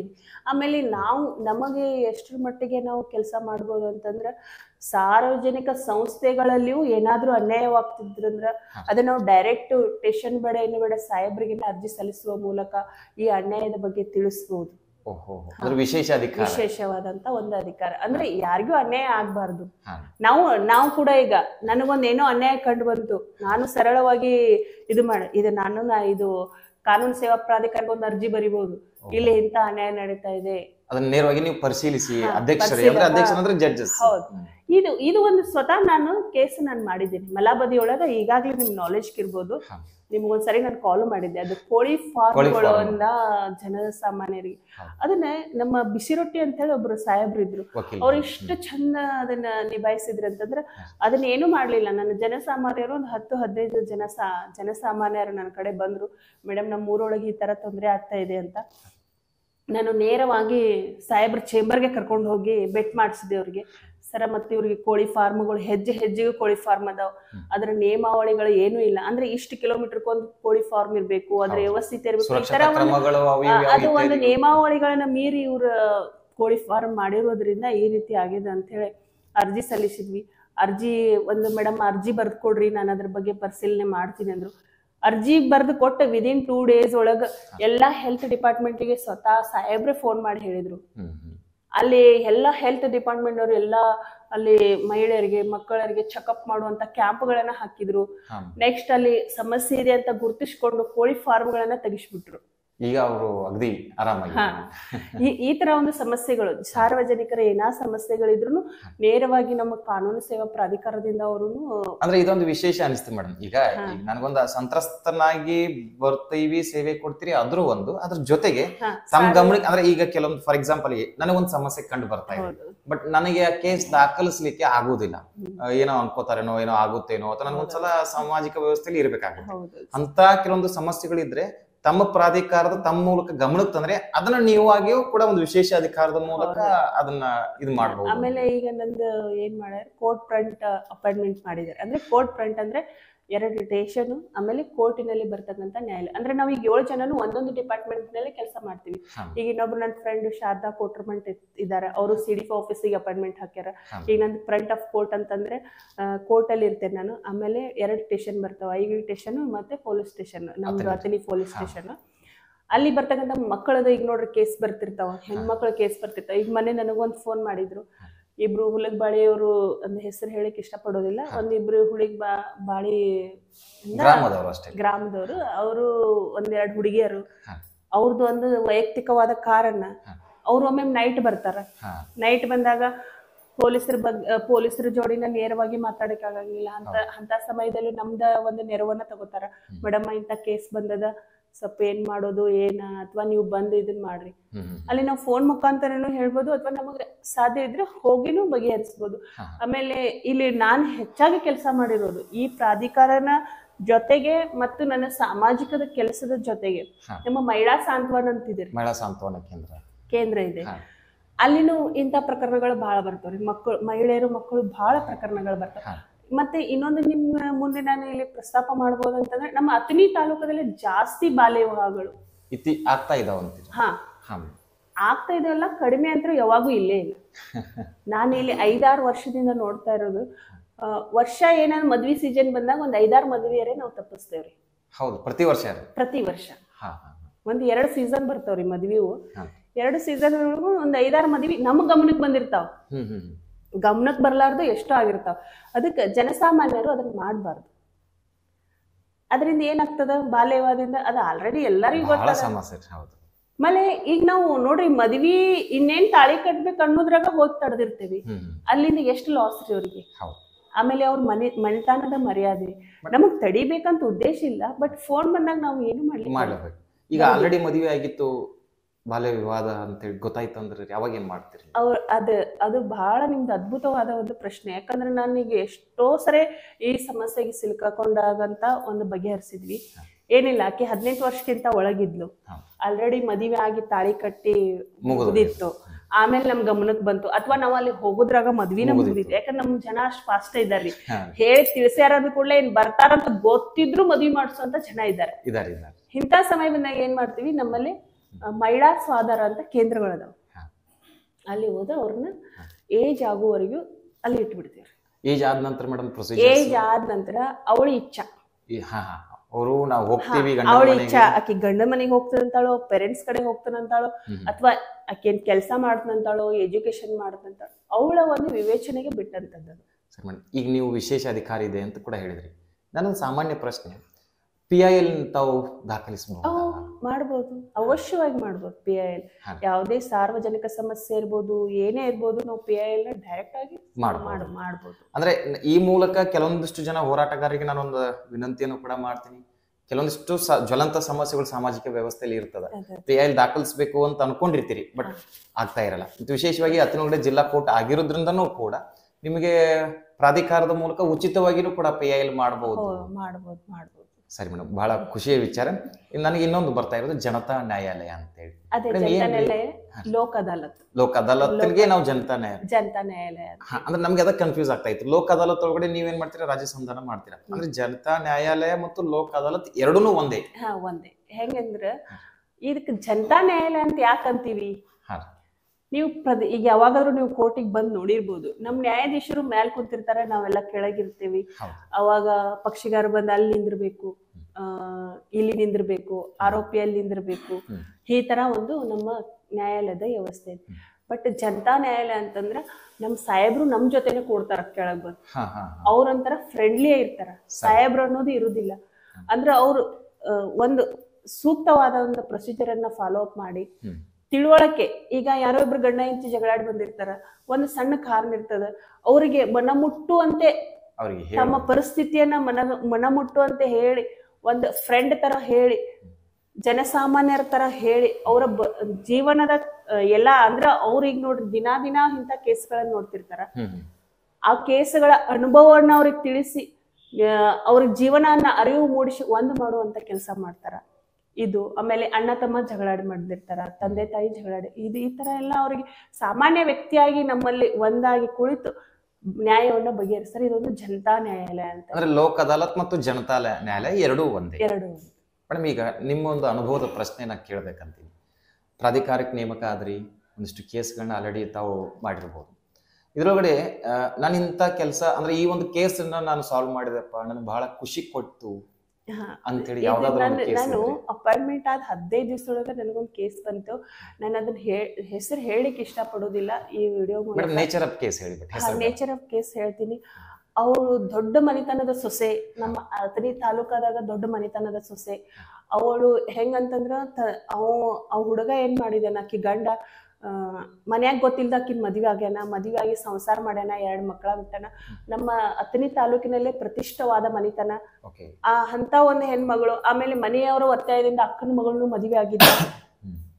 ಅವಳನ್ನು ಆ ಮನೆಯೊಳಗ ಇದ್ದ, 2 ಕಡೆ ಮ್ಯಾನೇಜ್ ಮಾಡ್ತಿದ್ದ.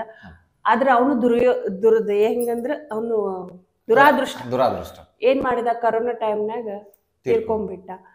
2 ಹೆಣ್ಮಕ್ಳು ಅಲ್ಲೇ ಇದನ್ ಸಫರ್ ಆದ್ರು. ಆದ್ರ ಸಾಕಷ್ಟು ಆಸ್ತಿ ಹೊಂದಿದಂತ ವ್ಯಕ್ತಿ. ಇವಳಿಗೂ ಆಸ್ತಿ ಮಾಡ್ಯಾನೋ ಇಲ್ಲೋ ನಮಗ ಅದಷ್ಟು ಗೊತ್ತಿರ್ಲಿಲ್ಲ. ಆದ್ರೆ ನಮ್ಮಲ್ಲಿ ನಾವು 600 ಜನ ವಕೀಲರಿದೇವ್ರಿ ನಮ್ಮ ಅಥಣಿ ತಾಲೂಕದ. ಆ ಹೆಣ್ಮಗಳು ಮಹಿಳಾ ಸಾಂತ್ವನು ಆಮೇಲೆ ಬೆಳಗಾವ್ ಎಲ್ಲಾ ಅಡ್ಡಾಡಿ ಬಂದ್ರು. ಅಕ್ಕಿ ಕೇಸ್ ಯಾರು ಫೈಲ್ ಮಾಡಿರ್ಲಿಲ್ಲ. ಯಾಕೆ ಮಾಡಿರ್ಲಿಲ್ಲ ಅಂತಂದ್ರ ಅವ್ರ ಮನೆತನಕ ಅಂಜಿದ್ರು, ನಾನು ಕೇಸ್ ಫೈಲ್ ಮಾಡಿದ್ರ ನನ್ ಮೇಲೆ ಅವ್ರ ಏನ್ ಮಾದ್ರು ಮಾಡ್ತಾರ ಅಂತ ನಮ್ಮ ಅಕ್ಕಿ ಇರ್ಬೋದು ಅಂತ ನನ್ನ ಅನಿಸಿಕೆ. ಆದ್ರೆ ಅವ್ರು ಯಾವ ಕಾರಣದಿಂದ ಪಾಪಕ್ಕೆ ಕೇಸ್ ತಗೊಂಡಿದ್ದಿಲ್ಲೋ ಗೊತ್ತಿಲ್ಲ, ಬಿಟ್ರು. ಆಮೇಲೆ ಮಹಿಳಾ ಸಾಂತ್ವನದಲ್ಲಿ ನನ್ನ ಫ್ರೆಂಡ್ ವಾಸಂತಿ ಅಂತಿದ್ಲು. ಅವಳು ಒಂದ್ಸರಿ ಫೋನ್ ಮಾಡಿದ್ಲು, ಈ ತರ ಆಗ್ಯದ ಮೇಡಮ್, ಹೆಂಗ್ ಮಾಡೋದು ಅಂತ. ಇಮಿಡಿಯೇಟ್ ಕಳಿಸ್ಕೊಡತ್ತಂದೆ. ಇಮಿಡಿಯೇಟ್ ಅವ್ರು ಬಂದ್ಲು. ಅವಳಿಗೆ ಅವಾಗ 2 ತಿಂಗಳು ಕೂಸ್ನ ತಗೊಂಡ್ ಬಂದ್ಲು ನನ್ನ ಕಡೆ. ಇಲ್ರಿ ಮೇಡಮ್ ನನ್ಗೆ ಹಿಂಗಾಗ್ಯದ, ಎಲ್ಲಾ ವಕೀಲರ ಕಡೆ ಅಡ್ಡಾಡ್ ಬಂದೀನಿ, ನಮಗ ಆಗುದಿಲ್ಲ ಅಂತಾರ, ಹೆಂಗ್ ಮಾಡೋದ್ರಿ ಅಂತ. ಏನಾಗ್ತದ ಆಗ್ಲಿ ನಾ ಮಾಡ್ತೀನಿ ಅಂತೇಳಿ ಕೇಸ್ ಮಾಡಿದ್ರೆ ಇಡೀ ಅಥಣಿ ಎಲ್ಲಾ ವಕೀಲರೆಲ್ಲ ಅದೇ ಚರ್ಚೆ ಅನ್ನೋದಕ್ಕಿಂತಲೂ ಯಾಕೆ ಇದನ್ ಮಾಡಿರಿ, ಯಾಕ್ರಿ ನಿಮ್ಗ ಹಿಂಗ ಹಂಗ ಏನೋ ನೀವು ಆಲ್ರೆಡಿ ಸೋಷಿಯಲ್ ಇರ್ತೀರಿ, ಗೊತ್ತಿರ್ತದ. ಸರ್ ಏನಾಗ್ತದ ನಾ ನ್ಯಾಯಾಲಯದ ಮುಂದೆ ಹೋಗೇನಿ, ನ್ಯಾಯಾಧೀಶರು ಏನ್ ತೀರ್ಮಾನ ಕೊಡ್ತಾರ ಅಂತ ಹೇಳಿ ಆ ಕೇಸ್ ಆರ್ಗ್ಯುಮೆಂಟು ಮಾಡಿದೆ. ನಂಬರು ಬಿತ್ತು, ಎಲ್ಲಾ ಬಿತ್ತು. ಆಮೇಲೆ ಅವ್ರಿಗೆ ನೋಟಿಸ್ ಇಶ್ಯೂ ಆದ ನ್ಯಾಯಾಲಯದ ಮೂಲಕ. ನೋಟಿಸ್ ಇಶ್ಯೂ ಆದ 1-2 ದಿನದೊಳಗೆ ಕಾಂಪ್ರಮೈಸ್ ಆಯ್ತು ಕೇಸ್. ಅಂದ್ರೆ ಮುಂದುವರ್ಸೋದು ಬೇಡ, ಅವ್ರು ತಾವಾಗೆ ಅವಳ ಜೊತೆ ಕಾಂಪ್ರಮೈಸ್ ಆದ್ರು. ಅವಳಿಗೆ ಸಾಕಷ್ಟು ಆಸ್ತಿ ಕೊಟ್ರು. ಇದೊಂದು ಬಹಳ ನನಗ ಮನ ಮುಟ್ಟುವಂತದ್ದು. ಆಮೇಲೆ ಈ ಒಂದು ಕೇಸ್ ನಿಂದ ನನಗೆ ಬಹಳ ಖುಷಿನೂ ಆಗಿದೆ. ಅಂದ್ರೆ ಆ ನೊಂದಿರ್ತಕ್ಕಂತ ಹೆಣ್ಮಗಳಿಗೆ ನೀವು ಒಂದು ಅದು ನಾನು ಇದು ಕಾನೂನು ಸೇವಾ ಪ್ರಾಧಿಕಾರದಿಂದನೇ ಮಾಡಿರೋಂತ ಕೆಲಸ. ಅವಳಷ್ಟು ಅಗರ್ಭ ಶ್ರೀಮಂತ ಮನೆತನದವಳು ಇದ್ರು, ಅವಳಿಗೆ ಆಸ್ತಿ ಇದ್ರು, ನಾನು 1 ರೂಪಾಯಿ ಫೀಸ್ ತಗೊಂಡಿರ್ಲಿಲ್ಲ ಫೈಲ್ ಮಾಡೋರು. ಅವಳು ಕೇಸ್ ಕಾಂಪ್ರಮೈಸ್ ಆಗಿ ಮುಗಿಸಿ ಹೋದ್ಮೇಲೆ ತಾನಾಗೆ ನನಗೆ ಫೀಸ್ ತಂದು ಕೊಟ್ರು. ಇದೊಂದು ನನಗೆ ಬಹಳ ಖುಷಿಯಾದಂತ ವಿಷಯ. ಸರಿ ಮೇಡಮ್, ಅಂದ್ರೆ ಈ ತರ ಸೇವೆನೂ ನಮ್ಮ ಅಥಣಿ ಒಳಗಡೆ ಸಿಗ್ತದ ಅಂತ ಅನ್ಲಿಕ್ಕೆ ತಾವು ಉದಾಹರಣೆ ಎಲ್ಲಾರು ನಾವು ಅದು ಕೇಸ್ ಫೈಲ್ ಮಾಡಿದಾಗ ಆಲ್ಮೋಸ್ಟ್ ಎಲ್ಲಾರು ಅಂದ್ರು, ಇದು ನೀವು ಗೆಲ್ಲಂಗೂ ಇಲ್ಲ, ಇಲ್ಲೇ ಎಲ್ಲಾರು ಅಲ್ಲಿ ರೊಕ್ಕಕ್ಕೆ ಬಾಯ್ ಬಿಡ್ತಾರ, ನೀವ್ ಯಾಕೆ ಕೇಸ್ ಮಾಡಿರಿ, ಆಮೇಲೆ ಅವ್ರದ ಕುಟುಂಬ ಆ ರೀತಿ ಅದ ಈ ರೀತಿ ಅದ ಎಲ್ಲಾ ಅಪವಾದಗಳನ್ನು ಬಂದು ಬರ್ಲಿ ನ್ಯಾಯಾಲಯದ ಮುಂದೆ ಏನಾಗ್ತದ. ನನ್ನ ವೃತ್ತಿ ಅದು. ಕೊಲೆ ಮಾಡಿ ನನ್ನ ಪಕ್ಷಗಾರ ಬಂದಾನಂದ್ರು ನಾನು ಸೇವ್ ಮಾಡಿದೆ, ಯಾಕಂದ್ರೆ ನನ್ನ ವೃತ್ತಿ ಅದು. ಅವ್ ಮಾಡೇನ ಬಿಟ್ಟನ ಕೋರ್ಟ್ ಡಿಸಿಷನ್ ಕೊಡ್ತೀನಿ, ಬಟ್ ನನ್ನ ವೃತ್ತಿ ನಾನು ಮಾಡ್ತೀನಿ. ನಮ್ಮ ಹತ್ರ ಬಂದಾರಂದ್ರೆ ನನ್ನ ವೃತ್ತಿ ನಾನು ಮಾಡ್ತೀನಿ. ಅವ್ನ ಪರವಾಗಿ ಸುಳ್ಳು ಹೇಳಾಕ ಕರೆನು ಹೇಳಕ ನಾನು ರೆಡಿ ಇದ್ದೀನಿ. ಆದ್ರೆ ಅದ ನ್ಯಾಯಾಲಯ ವಿಚಾರಣೆ ಆಗ್ತದೆ. ನ್ಯಾಯಾಲಯದವ್ರು ಏನ್ ಡಿಸಿಷನ್ ತಗೋತಾರ ಅದಕ್ಕೆ ನಾನು ತಲೆಬಾಗ್ತೀನಿ. ಉಳ್ಕಿದ್ದು ದೇವ್ರಿಗೆ ಬಿಟ್ಟು ವಿಷಯ. ಈಗ ನಾವು ಒಬ್ಬ ಪಕ್ಷಗಾರನಿಂದ ನಾವು ಅಣ್ಣ ಉಣ್ತೇವೆ ಅಂತಂದ್ರೆ ಅವ್ನು ಏನೇ ಮಾಡಿರ್ಲಿ, ಅವನ ಪರವಾಗಿ ನಾವ್ ಏನದ ಅದನ್ನ ಹೇಳ್ತೇವೆ ಅಷ್ಟ. ನ್ಯಾಯಾಲಯ ಏನ್ ಕಣ್ ಮುಚ್ಕೊಂಡ್ ಕೂತಿರಂಗೆ, ನ್ಯಾಯಾಲಯ ಅದ್ ಏನ್ ತೀರ್ಮಾನ ಕೊಡ್ತಾ ಅದಕ್ಕೆ ನಾವು ತಲೆಬಾಗ ಇಷ್ಟೇ ನಮ್ದು ಒಂದು. ಇಲ್ಲಿವರೆಗೆ ಸುಮಾರು ದಿನಗಳ ಕಾಲ ತಾವು ಪ್ರಾಧಿಕಾರದ ಓರ್ವ ವ್ಯಕ್ತಿಯಾಗಿ ಸೇವೆ ಸಲ್ಲಿಸ್ತಾ ಇದ್ರಿ. ನಿಜವಾಗ್ಲೂ ಖುಷಿ ಕೊಟ್ಟಿದ್ದಾನ ಪ್ರಾಧಿಕಾರದ ಸೇವೆ ಅಂತೇಳಿ? ಖುಷಿ ಕೊಟ್ಟಿದ್ದೆ. ಈಗ ವಿಶೇಷವಾದ ಅಧಿಕಾರ ಈಗ ನೋಡ್ರಿ, ನಾನು ಬರೇ ವಕೀಲ ವೃತ್ತಿಯನ್ನ ನನ್ನ ದುಡ್ಡಿಗೋಸ್ಕರ ಬರೇ ಮಾಡ್ತಾ ಹೋದ್ರೆ ಅದು ಖುಷಿ ಇಲ್ಲ. ದುಡ್ಡಿನ ಬರ್ತದ ನಾಳೆ ಹೋಗ್ತದೆ. ಬಟ್ ಸಾರ್ವಜನಿಕ ಸೇವೆ ಅನ್ನೋದಿದೆ ಅಲ್ಲ, ಅದು ಬಹಳ ಖುಷಿ ಕೊಡುವಂತ ವಿಷಯ. ಯಾಕಂದ್ರೆ ಈ ಒಂದು ನಾವು ವೃತ್ತಿಯಲ್ಲಿ ಇದ್ಕೊಂಡು ಸಾರ್ವಜನಿಕರಲ್ಲಿ ನಾವು 4 ಮಂದಿ ಜೋಡಿ ನಾವು ಗುರುತಿಸ್ಕೊತೀವಿ, ಅವ್ರ ಪ್ರಾಬ್ಲಮ್ ಅನ್ನ ನಾವು ಸಾಲ್ವ್ ಮಾಡ್ತೀವಿ ಅಂತಂದ್ರ ಅದು ನಮಗ್ ಬಹಳ ಹೆಮ್ಮೆಯ ಆಮೇಲೆ ಖುಷಿ ವಿಷಯ. ಈಗ ನೋಡ್ರಿ, ಎಲ್ಲೇ ಹೋದ್ರು ಮೇಡಮ್ ಅವ್ರು ಬಂದಾರ, ಇದನ್ನ ನಾನು ಬರೀ ಮನೆಯಲ್ಲಿ ಕುಂತ್ರ ಅಥವಾ ದುಡ್ಡಿಗೋಸ್ಕರ ವಕೀಲಿಕೆ ಮಾಡಿದ್ರ ಗೊತ್ತಾಗೋದಿಲ್ಲ. ನೀವ್ ಅಂತೀರಿ ಅವ್ರ ರೊಕ್ಕ ಕೊಡಲ್ಲ, ಕೆಲಸ ಮಾಡಲ್ಲ ಬಿಡ್ರಿ, ಅವ್ರ ಕಡೆ ಯಾರು ಹೋಗ್ತಾರ. ಈಗ ಒಬ್ರು ನಮ್ಮ ಪಕ್ಷ ಮೇಡಮ್ ನಂದು ಈ ಸಮಸ್ಯೆ ಇದೆ, ಇದು ಸಾಲ್ವ್ ಮಾಡಿ, ಆಯ್ತಪ್ಪ ಮಾಡ್ತೀನಿ, ರೊಕ್ಕ ಯಾವಾಗ ಆಗ್ತದೋ ಆಗ ಕೊಡು. ಹೌದು. ಇದು ನಮ್ದೊಂದು ವೃತ್ತಿ. ಆಮೇಲೆ ಸಾರ್ವಜನಿಕವಾಗಿ ನಾವು ಯಾವತ್ತೂ ದುಡ್ಡಿನ ಅಪೇಕ್ಷೆ ಇಲ್ಲದೆ ಸಾರ್ವಜನಿಕ ನೋಡ್ರಿ, ಈಗ ಒಂದ್ ಸಮಸ್ಯೆ, ಈಗ ಅಲ್ಲಿ ನಮ್ಮ ಮಲಾಬದಿಗೆ ಬಂದ್ರೆ ನಿಮಗ್ ಉದಾಹರಣೆ ಹೇಳಿ, ಈಗ ಅಲ್ಲಿ ಆ ಊರೊಳಗ್ ಕಾಲಿಟ್ರೆ ಸಾಕು, ಮೇಡಮ್ ಅವ್ರು ಬಂದಾರ, ಮೇಡಮ್ ಅವ್ರು ಬಂದಾರ. ಯಾಕಂದ್ರೆ ಸಾರ್ವಜನಿಕವಾದಂತ ಒಂದು ಸಮಸ್ಯೆ ಇತ್ತು, ಸಾಲ್ವ್ ಆಯ್ತು. ಅಲ್ಲಿ ಹೆತ್ತಿಂದ ಗಣ್ಯ ವ್ಯಕ್ತಿಗಳಿಗೆ ಆಗಿರ್ಲಿಲ್ಲ. ಮುಂಚೆ ನನ್ನ ಮುಂದೆ ಬಂದಿರುವಂತ ಒಂದು ಅರ್ಜಿ ಅಂತ ಅಲ್ಲದು, ಅದು ಅರ್ಜಿ ಎಲ್ಲೋ ಸುಮಾರು ಎಷ್ಟೋ ದಿನ ಎಲ್ಲಾ ಕಡೆ ಅಲ್ದಾಡಿ ಬಂದಿತ್ತು. ಆಗದೆ ಇದ್ದದನ್ನ ನೀವು ಬಗೆಹರಿಸಿ. ಅದಕ್ಕೂ ನಾನು ಈ ನಿಮ್ಮ ಚಾನೆಲ್ ಮೂಲಕ ನಾವು ಹೇಳ್ಕೊಳ್ಬೇಕಂದ್ರೆ ಬಿಸಿರೊಟ್ಟಿ ಸಾಹೇಬ್ರಿಗೆ ಧನ್ಯವಾದಗಳನ್ನು ಹೇಳಕ್ ಇಷ್ಟಪಡ್ತೀನಿ. ಯಾಕಂದ್ರೆ ಅಷ್ಟು ಶೀಘ್ರವಾಗಿ ಬಗೆಹರಿಸಕ್ಕೂ ಅದು ಸಾಧ್ಯವಾಗದಂತದ್ದು. ಅವರು ವಿದಿನ್ 2 days ಮಾಡಿದ್ರು ಇದು ಕೆಲಸ. ಓಕೆ ಮೇಡಮ್, ಒಂದಂತರೂ ಇವತ್ತಿನ ಸಂದರ್ಶನದ ಮೂಲಕ ಅರಿವಾಯ್ತು, ಯಾರಿಗೆ ಸಂತ್ರಸ್ತರಂತ ಇದ್ದಾರೋ, ಸಮಸ್ಯೆ ಇದೇನೋ, ಖಾಸಗಿಯಾಗಿ ವಕೀಲರನ್ನ ಶುಲ್ಕ ಕೊಡ್ಲಿಕ್ಕೆ ಸಾಧ್ಯ ಇಲ್ಲನೋ, ಅಥವಾ ನಾವು ಪರಿಶಿಷ್ಟ ಪಂಗಡಕ್ಕೆ ಸಮುದಾಯಕ್ಕೆ ಸೇರಿದವರಾಗಿದ್ದೀವಿ, ಅಥವಾ ಮಹಿಳೆಯರಿದ್ದೀವೋ, ಅಥವಾ ಮಕ್ಕಳು, ಇವರೆಲ್ಲರಿಗೂ ತಾವು ತಮ್ಮ ಪ್ರಾಧಿಕಾರದ ಮೂಲಕ ಉಚಿತವಾಗಿ ಜನಸಾಮಾನ್ಯರಿಗೆ ಕಾನೂನಿನ ಅರಿವು ಮತ್ತು ನೆರವು ಎರಡೂ ಕೆಲಸಗಳನ್ನ ಕೊಡ್ತಾ ಇದ್ರಿ. ಹಾಗೆ ಅತನಿ ಒಳಗಡೆ ಏನೇ ಸಮಸ್ಯೆಗಳು ಇದ್ರೂ ಕೂಡ ಈ ಸೇವೆಯನ್ನ ಪಡಿಬೇಕಾಗಂದ್ರೂ ಕೂಡ ಅತನಿ ಕೋರ್ಟಿಗೆ ಎಂಟ್ರಿ ಆದ ತಕ್ಷಣ ತಾವು ತಮ್ಮ ಕಾರ್ಯಾಲಯ ನಿರಂತರವಾಗಿ ಪ್ರಾರಂಭ ಇದ್ದೇ ಇರುತ್ತೆ, ಸಹಾಯ ಮಾಡೇ ಮಾಡ್ತೀವಿ ಅಂತ ತಾವು ಇಲ್ಲಿವರೆಗೆ ಹೇಳ್ತಾ ಇದ್ವಿ. ಅಂದ್ರೆ ಇಷ್ಟೆಲ್ಲ ಉಚಿತವಾಗಿಯೂ ಸಿಗ್ತಕ್ಕಂಥ ಸೇವೆಗಳನ್ನ ಈ ಸಂದರ್ಶನ ನೋಡ್ತಕ್ಕಂಥ ಜನರು ಎಲ್ರಿಗೂ ತಿಳಿಸಿಕೊಟ್ಟು ಅತಿ ಹೆಚ್ಚಿನ ಜನರಿಗೆ ಈ ರೀತಿ ವ್ಯವಸ್ಥೆ ನಮ್ಮ ಕಾನೂನಿನ ಒಳಗಡೆ ಇದೆ, ಇದನ್ನ ನಾವೆಲ್ಲ ಪಡ್ಕೊಳ್ಬಹುದು ಅಂತೇಳಿ ಎಲ್ರಿಗೂ ಅರಿವಾಗ್ಲಿ. ತಾವೆಷ್ಟೋ ಕೇಸ್ಗಳನ್ನ ದಾಖಲಿಸಿ ಅವರಿಗೆ ನ್ಯಾಯವನ್ನ ಕೂಡ ಕೊಡಿಸಿದ್ರಿ. ಅಷ್ಟೇ ಇಲ್ಲದೆ ನಾನು ಏನ್ ಹೇಳ್ತಾ ಇದ್ದೀನಿ ಅಂದ್ರೆ, ತಮಗೆ ಮತ್ತು ತಮ್ಮ ಪ್ರಾಧಿಕಾರಕ್ಕೆ ನಮ್ಮ ಎಲ್ಲ ವೀಕ್ಷಕರ ಪರವಾಗಿ ಅಭಿನಂದನೆಗಳನ್ನ ಹೇಳ್ತಾ ಇದ್ದೀನಿ. ಇದೇ ರೀತಿಯಾಗಿರ್ತಕ್ಕಂಥ ಉಚಿತ ಸೇವೆ ಮುಂದುವರಿಯಲಿ.